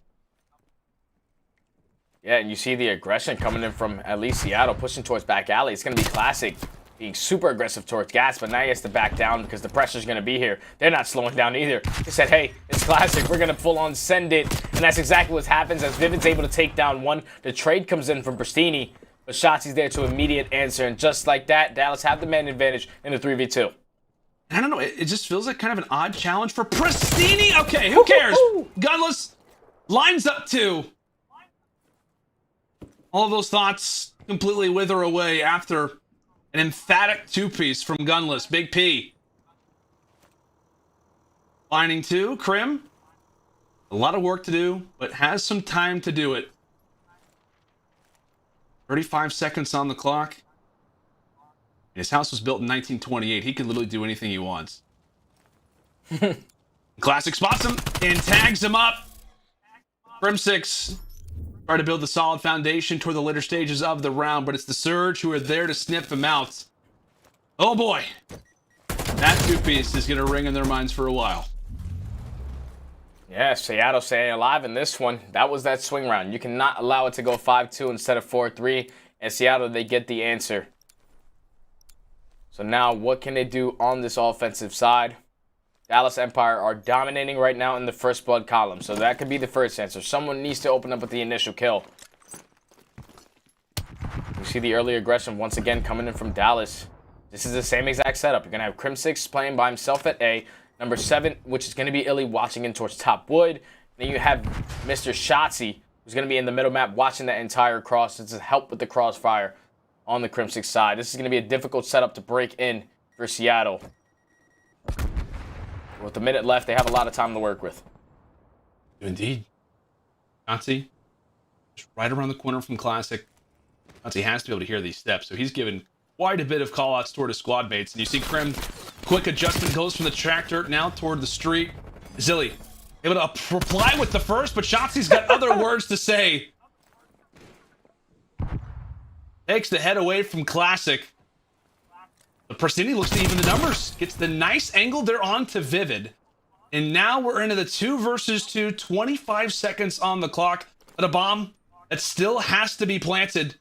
Shotzzy and Prestinni about to meet up, but it's Shotzzy who wins the affair. Gunless trying to go for the trade. He's able to do it, but he's still left in such an awkward position. He has to get this plant down quick. He has to get it down fast. Does Shotzzy look to challenge this? You bet he does. Dallas now reach 5. And Shotzzy goes huge in that round, man. That was 3 on the round for the young man, for the MVP. But that round, it left a little sour taste in my mouth. Like, iLLeY, you can't challenge in that 2v1. I understand you still got Shotzzy in your back pocket. But still, you got to make the round easier for yourself. You can't give up those 1v1 challenges and lose it, because then the round becomes a lot more difficult. But Shotzzy, 10-4, able to clutch up on a 3 spree. 1 round from Dallas, closing out this map number 2 and taking that 2-0 lead. Gonna be aggressive once again in towards this wood area. Crimsix trying to spot anything from that top window. They're just taking their time, seeing if Seattle are trying to get aggressive on their defense. And Surge just not trying to give anything away. They don't want to reveal their position, allow for any unnecessary fights. One player that could really change things up is going to be Octane. He does get a little bit of information, but he doesn't see Vivid. He does not see Vivid making his way up toward the tank. That's not just going to be 1, but could it be 2? Deserves the reward for his efforts. He makes the sneaky play. High risk, high reward. Gets traded out, but it's Dallas with numbers. Now to the 3 versus 1. Gunless left by his lonesome, but of course, it is Shotzzy to seal the deal. A performance to remember, and walks away with the most crucial kill, the final one of the game, as Dallas walk away with the search and destroy in just 9 rounds. From one SMG to another. Vivid, now to Shotzzy. And that was just great teamwork out of Dallas. Like, iLLeY was throwing shoulders into his top wood the entire time. But once he's able to release that flash, Octane is fully flashed. He doesn't have tac mask, so then that allows Vivid to just straight up push up the middle of the map. And that was well executed out of Dallas, man. And that is where that teamwork really comes in handy. They dominated in the first blood column, and you can just tell they are a lot more fluent on this map. That's going to put them on 4-4 in standoff, finally breaking that 500 mark. And Dallas, they just look good, man. 2-0 in the series, 1 away from closing this one out. Yeah, and as we mentioned, it's just a map that both Shotzzy and Crimsix feel very comfortable on. I mean, we talked about it. They do. They absolutely love it. They have a good reason to love it. I mean, you're going 8-5, Shotzzy 12-4. Great performance, as we mentioned, from the MVP candidate. He's defending it from last year, and we'll see how his case can continue to improve, as games like that are always going to help out from time to time. But really, he was the difference maker. He's the guy that we talked about throughout the mid-round, the guy that we talked about toward the end, and he is going to be our featured player when it comes down to the U.S. Army tactical play. Shotzzy, Shotzzy, Shotzzy. Study, take it away, buddy. Yeah, so this is the round where he just hits classic with the Mike Tyson elbow right to the face. He's able to get that first kill, and now they have the man advantage. But Shotzzy knows this position, and they have eliminated everything. Middle map, backside A, so they have to be towards back alley. And you see what Shotzzy does. Once his teammate drops, he knows that their only push is to eventually wrap back because the bomb is down. They already picked up that info, so Shotzzy's going to put himself in a great spot, able to put himself on his heady, find that first kill. And then this is where I was talking about that iLLeY challenge. You don't want to see that. You want to stay alive, at least stall enough time for Shotzzy to get back into it. But he plays it beautifully, man. He spots him here, eventually jumps off the roof, finds the kill, give him 3 in a round. He had a game. He did. He had a game to remember. Excellent plays coming in from Shotzzy. I mean, the story was a number of different things throughout that raid, but in the search and destroy, Shotzzy signing his signature on standoff. And now it puts Surge in an awkward position. Down 0-2. They've still yet to win a hard point. They've still yet to win a search and destroy. But they have won a control in Stage 5. Can they make it to? That could be their ticket to sending us to a few future maps. Or will this be a 3-0 for Dallas? Find out when we come back.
Seany, the official eyewear for the CDL. Armor your eyes with Seany Blocks blue light protection glasses by visiting seany.com/gaming. Scuff, the official controller of the Call of Duty League. Call of Duty League is brought to you by T-Mobile. T-Mobile is the shot caller in 5G. Lead the game from the lobby to the last push with America's largest, fastest, and now most reliable 5G network. 2021 Call of Duty League MVP, powered by Astro Gaming. Introducing your nominees. Shotzzy, Dallas Empire. Shotzzy is both the reigning world champ and the reigning MVP of the Call of Duty League. And then that's the best played game, Mr. MVP. If those accolades aren't impressive enough, remember the fact that he pulled this off in his first ever year of playing the game professionally. Oh no! What a win from Shotzzy! Shotzzy rode that momentum right into the Cold War season, consistently leading his team in damage and kills. Shotzzy's going to be in position to get two. He's going to be able to take down one, able to take down the second, trying to go for the third. Always leaving us in awe with his unparalleled movement. Shotzzy, a player who we have heralded as one of the finest left sticks in the entire league. The movement like no other. No matter how dire the situation looks for Shotzzy, you can always bet that he'll find a way to finesse himself out of it. Shotzzy, who probably had no right to stay alive for as long as he did. A man that deserves the award, the credit, and then some. I mean, at this point, Shotzzy, he can do no wrong. Simp, Atlanta FaZe. If there's one word to describe Simp, it's consistent. Simp takes down all three. A triple on the board as Simp dominates. Across all the series that Atlanta FaZe have played across the season, it's hard to find any maps where Simp performed poorly. Simp, though, the hero of the map for Atlanta FaZe, stays alive and he gets them both. In fact, he's often topping the stats charts across every single game mode. Simp, a one-man wrecking crew. Scraps, just run the other way. Get the hell out of this side of the map. A particularly impressive feat for an SMG player. Simp's consistent slaying in the respawns and his clutch playmaking ability in the S&Ds has established him as a massive threat in every map of the series. He is one of, if not the most impressive Call of Duty players I've ever seen. And there you have it.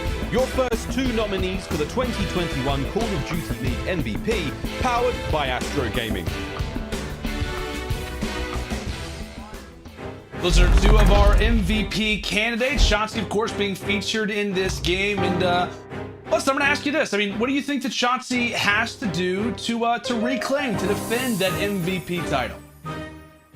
He's got to come out and win the tournament. Like, I understand you've been to a grand finals versus FaZe. You forced them all the way to the game 9. It's the deepest we've ever seen someone push FaZe besides Toronto actually beating FaZe. But Shotzzy, he definitely has to come out and just dominate at least one of these last two tournaments, man, because we saw him at that last major. He was really turning up. His overall KD is at an 18. He's 18th overall. He's at a 1.03 overall. Hard points looking really good. S&D's pretty consistent, but control for me is where he really tends to shine. Yeah. Shotzzy, he tends to be sometimes the hardest kill on the map just with his movement. And a game mode like control is where he tends to see a lot of success because the way he's able to manage on playing his life, it's such a beauty to watch. Yeah, I know there's a lot of people who are going to look at those numbers and be like, you know, those aren't really all that stellar. But the one thing you have to keep in mind is how great that he has been, honestly, since the departure of Hook. Like, since he's basically been given back the keys, if you will, toward this Dallas Empire roster. Now with Vivid back on the team, I know there was that stint with Fellow and whatnot, but ever since the Vivids joined this team, ever really since, like we mentioned, that he has kind of been relied upon to be the guy. I mean, he has taken that and he is, I mean, what, just absolutely turned around his season. I mean, he wasn't having bad numbers, but by any means, but it wasn't the Shotzzy numbers that we expect. And now that he has turned around, it is no surprise for this guy to be in that conversation again. But I wholeheartedly agree. It has to be an event victory. It has to be a far run at champs at the very least, because he's got some very stacked competition and those other 4 players. But here we go. In toward the control. Dallas Empire trying to make it a quick and easy day. A 3-0 would be nice for them, but the Surge, how do they look to reply back? Again, I definitely need my Zennies because, what is it said? It looks like Octane, once more, having the 74U out. Yeah, and just to talk about this map a little bit. Dallas Empire is sitting at 7-7, Seattle at 5-10. But so far throughout Stage 5, Dallas are 3-0 in control, but they've only been playing Raid. So obviously, if you're Seattle, you haven't seen success on that all year. You're going to get rid of that immediately. But so far, this has been a good answer. As you see, Seattle on the defense doing a great job of just picking up kill after kill. They're up by 1 life, but that first tick of progression is going to come in towards that A point. Trying to be problematic because Classic will be able to find a big kill through middle. He takes down Vivid. Problem being, his fellow SMG instead of Prestinni falls. Still doing good just to try to shut things down. Nicky D comes through. That's going to be 3 straight for him. Crimsix finally able to stunt his progression as that will be 3 straight in the feed. Final player is going to be Prestinni as he looks to put some more emphasis on the base of Dallas. However, with 2 players being on the point, that stack continues to come in. Clock stopped at 38 seconds as the Surge look to try and form somewhat of a pinch there onto the point. That will work out successfully as Classic puts through a big one once more there on to iLLeY. Good damage done from Dallas, but yet for a point to be captured, 1 push left. And that's to try to get out of this. They already have 2 ticks of progression towards B, so they can extend this clock if they're able to finish that point. But so far, the SMGs on the side of Seattle have finally woken up. Classic sitting at 7-3, Prestinni at 6-1. They're just finessing their lives, and on a map like Garrison is where you really need them to shine. They're answering the call early, as Seattle are going to walk away with the first round. And a much needed round at that. And like I said, just very well played. I mean, like I said, it's kind of weird because I'm like, is Classic an SMG? Is he an AR now? Obviously, he had the 74U out throughout a majority of it, but still, just excellent plays out of these guys. Again, you saw at different moments where Dallas, they'd finally get a little bit of an angle, but Prestinni just playing the annoying role, right? Just kind of being in the back, constantly putting pressure on the base. And there was a moment then where it's like, okay, Crim and I think it was Shotzzy are on the point. Prestinni, he doesn't try to challenge. Instead, he allows for his teammates. He has confidence that his teammates are going to win those kills. Meanwhile, he challenges the base. Just well coordinated and just good to see the Surge having confidence in each other there. Yeah, it's great from the Surge, man, because they have yet to win a hard point. They have yet to win a search and destroy in this stage. The only thing that they have been able to take is this game mode. So it's a good start for them. You're going to see Prestinni swapping out to that Brig as well, trying to pick up some early kills with that. Octane still running the sub. Has me completely mind blown. Shout out to Nameless. And so far, it's a good start from Seattle as they're going to find 2 early kills and start working that progression up at B. As we said, kind of the untypical role if you're just joining us. Like we said, Octane running the sub in both of the respawns so far. We'll see if he has the chance to pull it out again on a hard point. But how about Prestinni, whether it's the SMG or the Diamante, of rather a multitude of different weapons, a variety, if you will, and all of them extremely lethal whenever they're in his hands. Manages to escape just around the corner, and he will manage to stay alive. They haven't actually found exactly where he's at. They're not sure where he's hiding. Meanwhile, he's delaying so well. He's got 4 players that he's all distracting, as that will be another 2 A point captured, and the B one is halfway to being done too. Prestinni cannot be stopped. Now sits on 6 in a row. 1 more away from a streak as Dallas, dazed off of spawn, lays down the fire with the Krieg, and that is one of the fastest attack rounds that we have seen all season long. And that was just great work from Prestinni, man. Him getting that 2-piece in towards top green is what started everything. And then him playing his life in towards bricks, picking up kill after kill, staying alive the entire time. I'm pretty sure he wasn't able to pick up some streaks, but he's going to be on a 6th spree going into that next round. That was just quick and efficient right there from Seattle. I felt like we haven't seen that from them all year. But that was just a dominant round out of them. They're going to find themselves on defense. Once again, Prestinni on a 6th spree, trying to pick up some streaks early and close out this game in lightning speed. I mean, he's 12-2. Classic is 11-5. Man, normally when we talk about, good. I know, we talk about the Surge, normally it's going to be, you know, on Octane, Gunless, how are they playing? But no, not at all the case. As you'll notice, off the start, Surge playing around Prestinni for streaks, but he's not able to earn it. Crimsix has some words for Classic, as that'll be Dallas. Based off of that play, the early start for Surge, in which they try to earn those streaks for Prestinni, that does not work out. And you see them having to pay for that investment, as Dallas already halfway to capturing this B objective. I'm sure they'll be looking at VOD later on after that, saying, hey, was this the right play? How do we do this differently for the future? Because much like in the last round, Surge getting the B objective quick and early. It's Dallas doing it as well, as they've got plenty of time to work with. Only a few bodies that have been lost so far in this third round.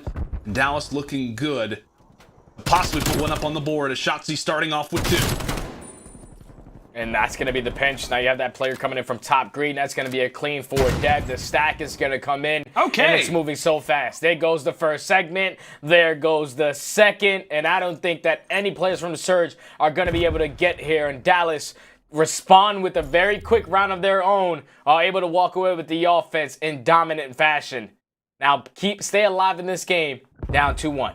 Which one was faster? Like, we honestly did like a stopwatch out. Like, I think the Surge won barely, but I mean, I don't know if we've seen back-to-back rounds that quickly before. We need to give a call to Tyler and find out exactly how fast those were, where they rank. But my goodness, in and out, stud. I feel like we just started and we're already in round 4. Yeah, like this game is moving at lightning speed, and Dallas Empire, they were just able to respond with a very good offense of their own. You see Shotzzy, he was able to pick up that artillery, and he's also working towards that cruise, and this is going to be huge as he's able to pick up those streaks. They can be useful later rounds into this game. They end up back on the offense, but you see Shotzzy still finessing on a 6 spree, trying to make it 7 as the gunfight is going to be here. Classic is able to win it, so now that's going to allow for Seattle to get out of their spawn. They have some top green control, and you already see what number 4 in Gunless is doing, trying to cause some problems at that 8 point. Gunless trying to cause some noise, cause for some concern, as Prestinni will be there to trade the kill. He now sits at 15-5. Again, as we mentioned, Dallas doing what Seattle could not, earning those streaks for the future, but the streaks may have to come in handy at some point soon, especially if Surge continue with how great that they have been so far at that B point, just trying to make some noise inside of top green. Is Dallas then to go for the challenge, or do they hold back? Just based off of that progress, they are going to allow for Surge once more to get that capture point over at B. 2 minutes on the clock. Both teams been unsuccessful in these last few at playing well on defense. Classic already in your face, but iLLeY with a nice turn on, and that makes life much easier for Empire. Yeah, that was an insane gunfight that iLLeY was able to win. Then that would allow Surge players to push out towards top green. But with him finding that kill, 2 of his teammates are able to pick up 2 of their own. So they're starting to get a little bit more aggressive towards the middle of the map. Seattle still trying to work their way up mid. 1:30 left on the clock. They have a 3 live advantage. It's all about executing this push one good time. Trying to get at least 2 kills on this opening engagement. aBeZy was able to find one onto Classic. So that's going to keep the push staggered. And eventually the time is still ticking, man. 1:15. Seattle still have yet to find a good push in. They're just trying to find the right lane. Sometimes when you wait this long, it can come back to bite you. They're just trying to find the right angle, but just as 3 fall, Vivid spoils the party. And now Prestinni will be the last player pushed up, and now it's time for a reset. As Dallas, already on the map, you notice, they quickly try to grab map control inside of middle. Shotzzy coming from the top tank, nearly turns on the Classic. That's going to be 3 more, now make it 4 down again for Surge.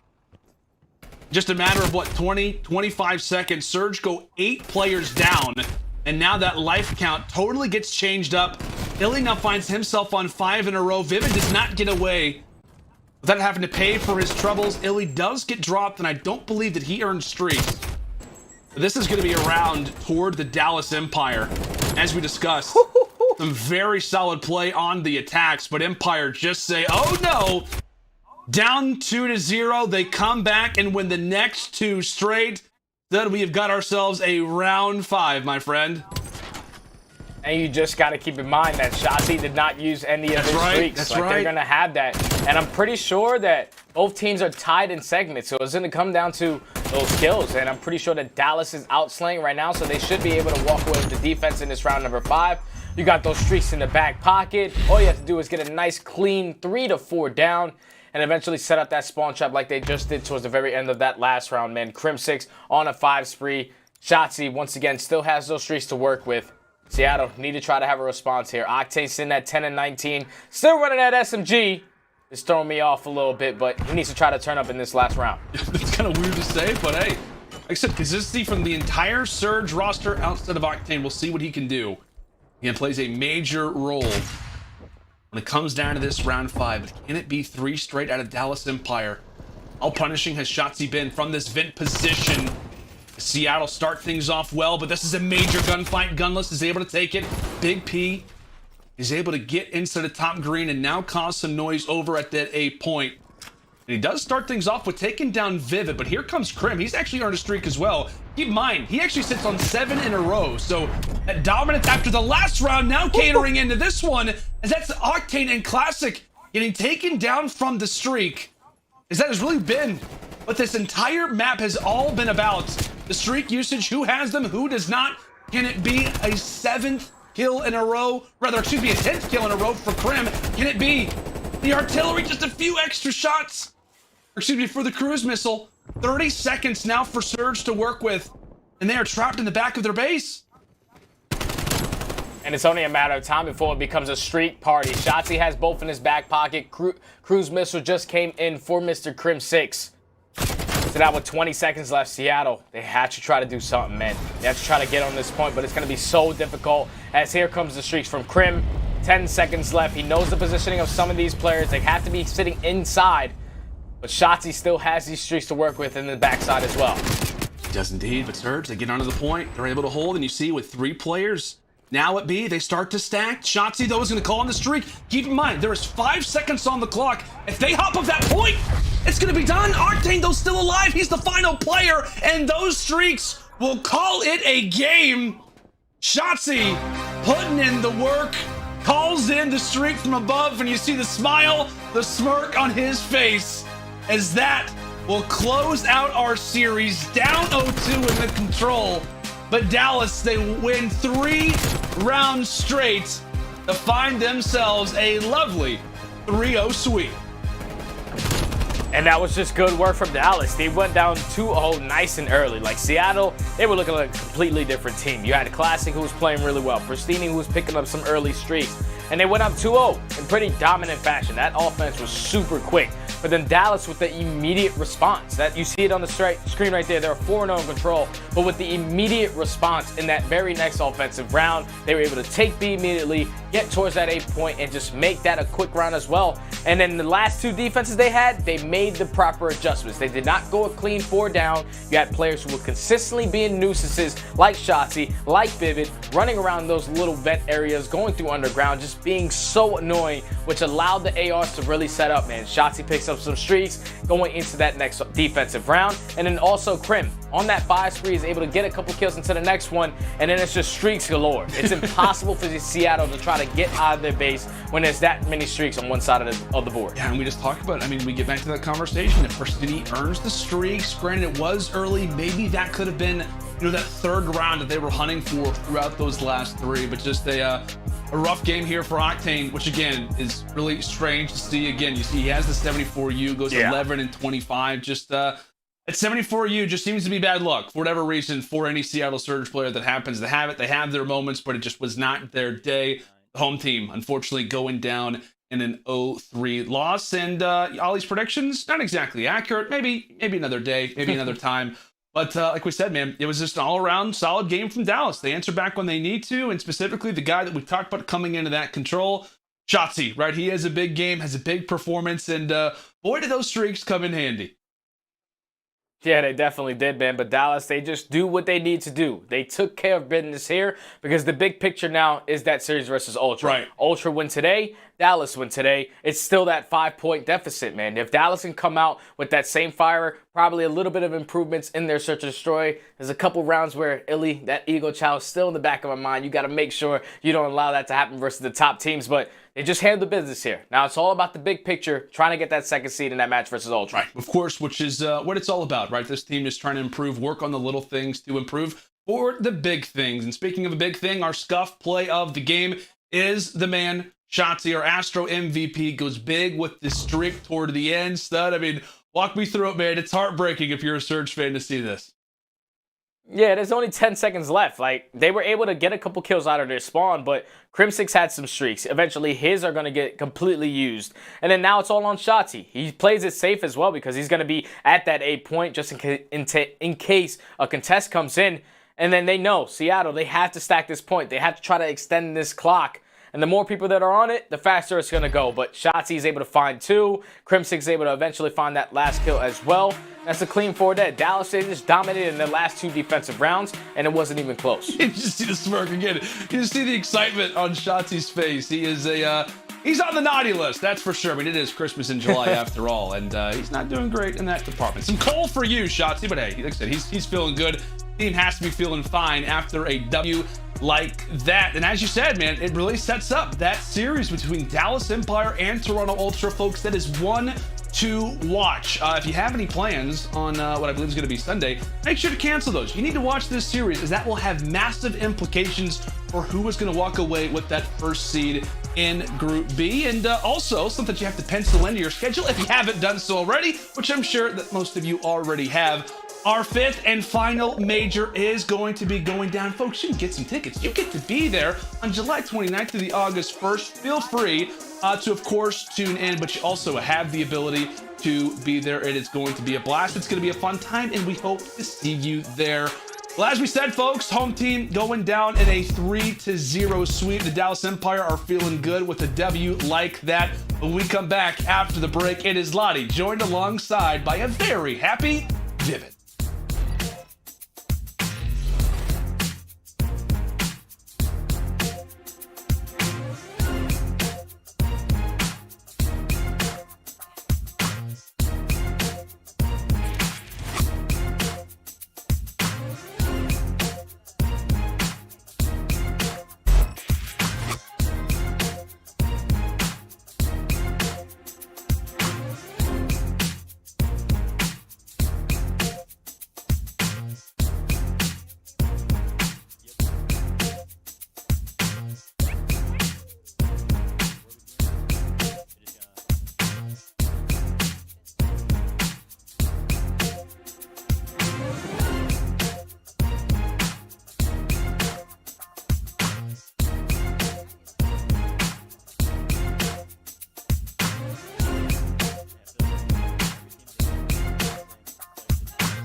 The Call of Duty League is brought to you by GameFuel. Unlock a CDL team pack with any purchase on gamefuel.com/CDL while supplies last.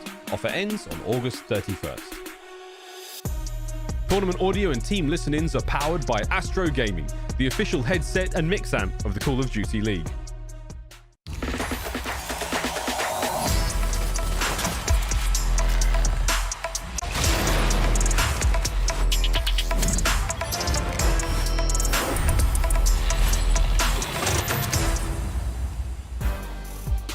Hello everybody and welcome to your GameFuel Victory Spotlight. I have Vivid joining me from Dallas Empire. Congratulations, man. Great victory over Seattle Surge here.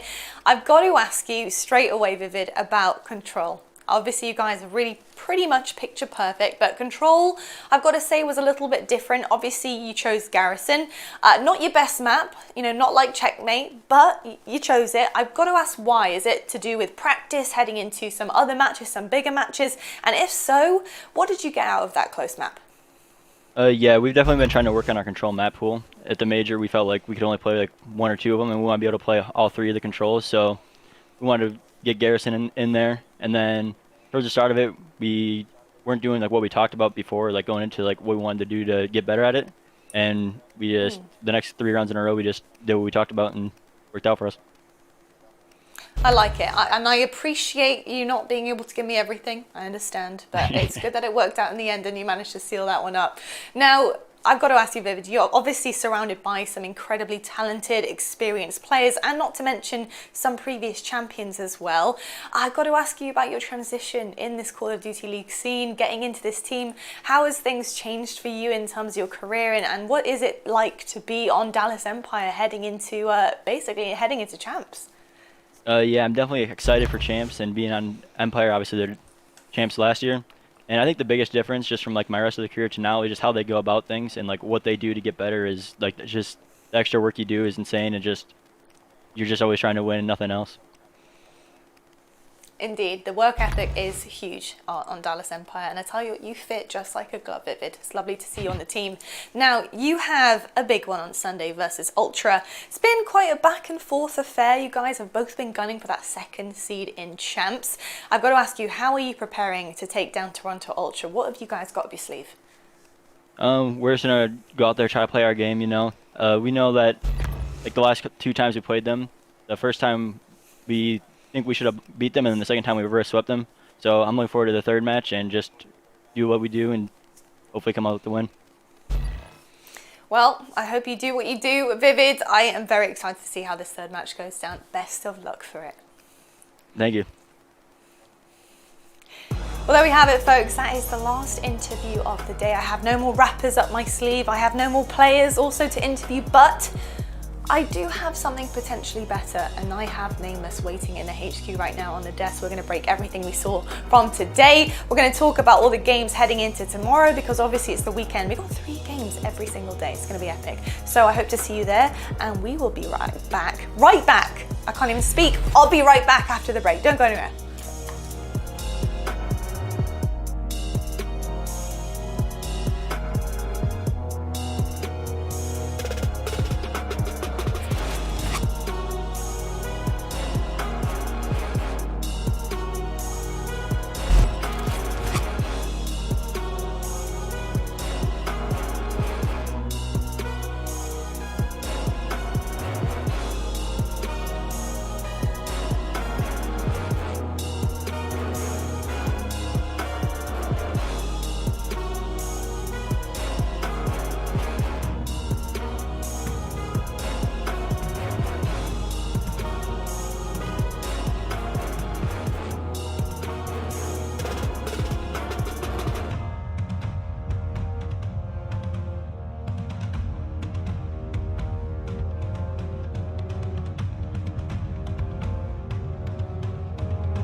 Well, it's been a wonderful day 2 here at the Seattle Surge Home Series, and I hope you guys have had as much fun as we have.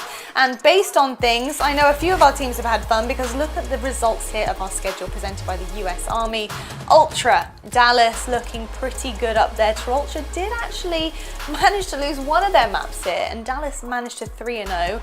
I don't know when it comes to the team ratio though. I think they're both pretty even right now here. And I tell you what, we need to talk about Surge and how they're reacting. Take a look at our Astro Social soundboard. Surge are pretty sad. They're very, very sad right now. You know, it's not going their way, you know. So Prestinni says, no, not like this, GG's Dallas. And Paradox, so that's gotta hurt. I mean, it does have to hurt, but I tell you what, they did seem like they were having fun at the beginning when Octane brought out an SMG. So I've got to say, it can't have been that serious or that painful, but you know, I'll let them decide that one. Now, obviously, we did our pick'ems before, and I chose Empire, and I like to say that I was right. I always love saying that I was right, thanks to my Zenny, so I appreciate that, Zenny, for helping me pick the right choice there. Nameless, obviously Dallas, fantastic stuff. Experimenting just a touch, a little bit in the series, and it was interesting to watch, especially with the control, but managing to clutch it up there at the end and really come back from the 2-0 is pretty impressive. What did you make of the series overall? Yeah, it was a great clutch in the control. Crimsix had a fantastic map. They needed him there, and he's, you know, at times in their online play hasn't had the big performances, so that was beautiful to see. But overall, I mean, it's just not too much that I can really take from that series, seeing as it looked like Seattle was just coming out to have fun. They looked like they didn't take it too serious. Obviously, Octane was running an SMG on maps 1 and 3, which is like, he's one of the greatest AR players of all time. Just dabbling, messing around, and it didn't do too much wonders for them on map 1. Classic still had an abysmal performance with the AR. So, yeah, for Dallas, it was just like work as usual. They get the win, 3-0. It's what they needed, and focus on the next big one. Yeah, definitely. I think the team is looking really good right now. I've got to say, Shotzzy. Yes, indeed. This guy. He's just ridiculous. He just brings a new level to the table every time we watch him. I'm very excited to see where that level is going to be by the time we get to Major 5, which will be really exciting. Speaking of another team that we want to discuss today, though, of course, is Mutineers. A bit of a tough one against Toronto Ultra, to say the least, but they did manage to get the S&D away. I've got to ask, you know, obviously Ultra being surgical, but what did you think of Mutineers and the way that they were dismantled? Yeah, I mean, I'm going to focus a little bit more on the Ultra side, because Ultra just looked unbelievable in that series. I mean, their ability to manage the game. I mean, think about that map when Hardpoint at the very end, when they needed to get control of P2, they get control of it, and then they have to time manage. They jump it out of the hill. They're letting the time wind down. The players get a couple kills on Mutineers, so they jump back in, try to get some more time. They're managing their communication so well, staying so composed there. It's extremely impressive. They get down to round 5 in the control on defense. They push up into their spawn, and they're all in the perfect spot, executing the exact kills that they need to get. It's just textbook when you watch this Toronto Ultra team play. They know exactly where they need to be at the right times, and everybody plays correctly. When you need a big game out of a guy like Bance, the player who was our MVP in Major 2, he does it, right? They needed him in this series to go up against players like Neptune, who as of late have been on fire, and he stepped up. He went off on that map 1 and throughout the series. It was wonderful to see. It really was. And actually, while I have you on Ultra and Florida, I just want to really quickly ask you about the S&D. Obviously, it was really down to the wire. That round 11, something I noticed was the patience that was coming across from both teams. It was a little bit stagnant at a time. And I did notice Skies managed to pull off the first blood, despite Bance literally trying to get a couple shots off across the map. What did you make of that round overall? Do you think Ultra could have been a bit more aggressive, or what really went wrong for you there? Why couldn't they clutch it up? Yeah, I mean, it's tough, right? So they're going up against a Mutineers team who shows a lot of different looks. You don't know where Havoc's going to be.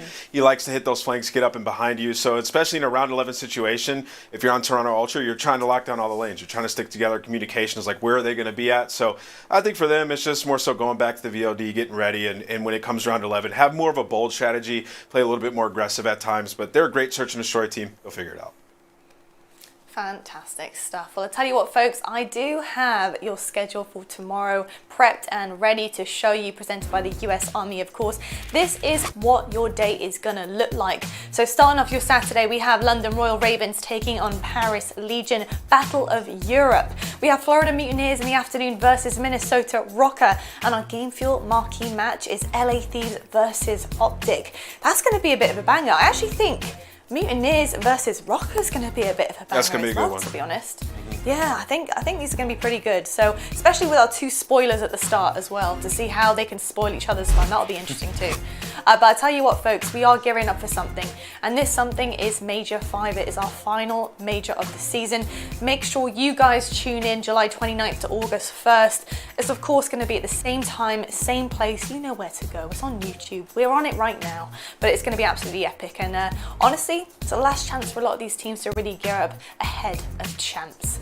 Well, I hope you guys have had fun. We have another 2 days coming your way, so don't fret.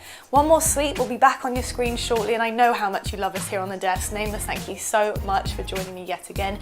We will see you guys tomorrow, same time, same place. Good night, get some rest, and we'll see you shortly. Florida, they had to keep the pressure on. Neptune picking up 2, just trying to stay alive in this game.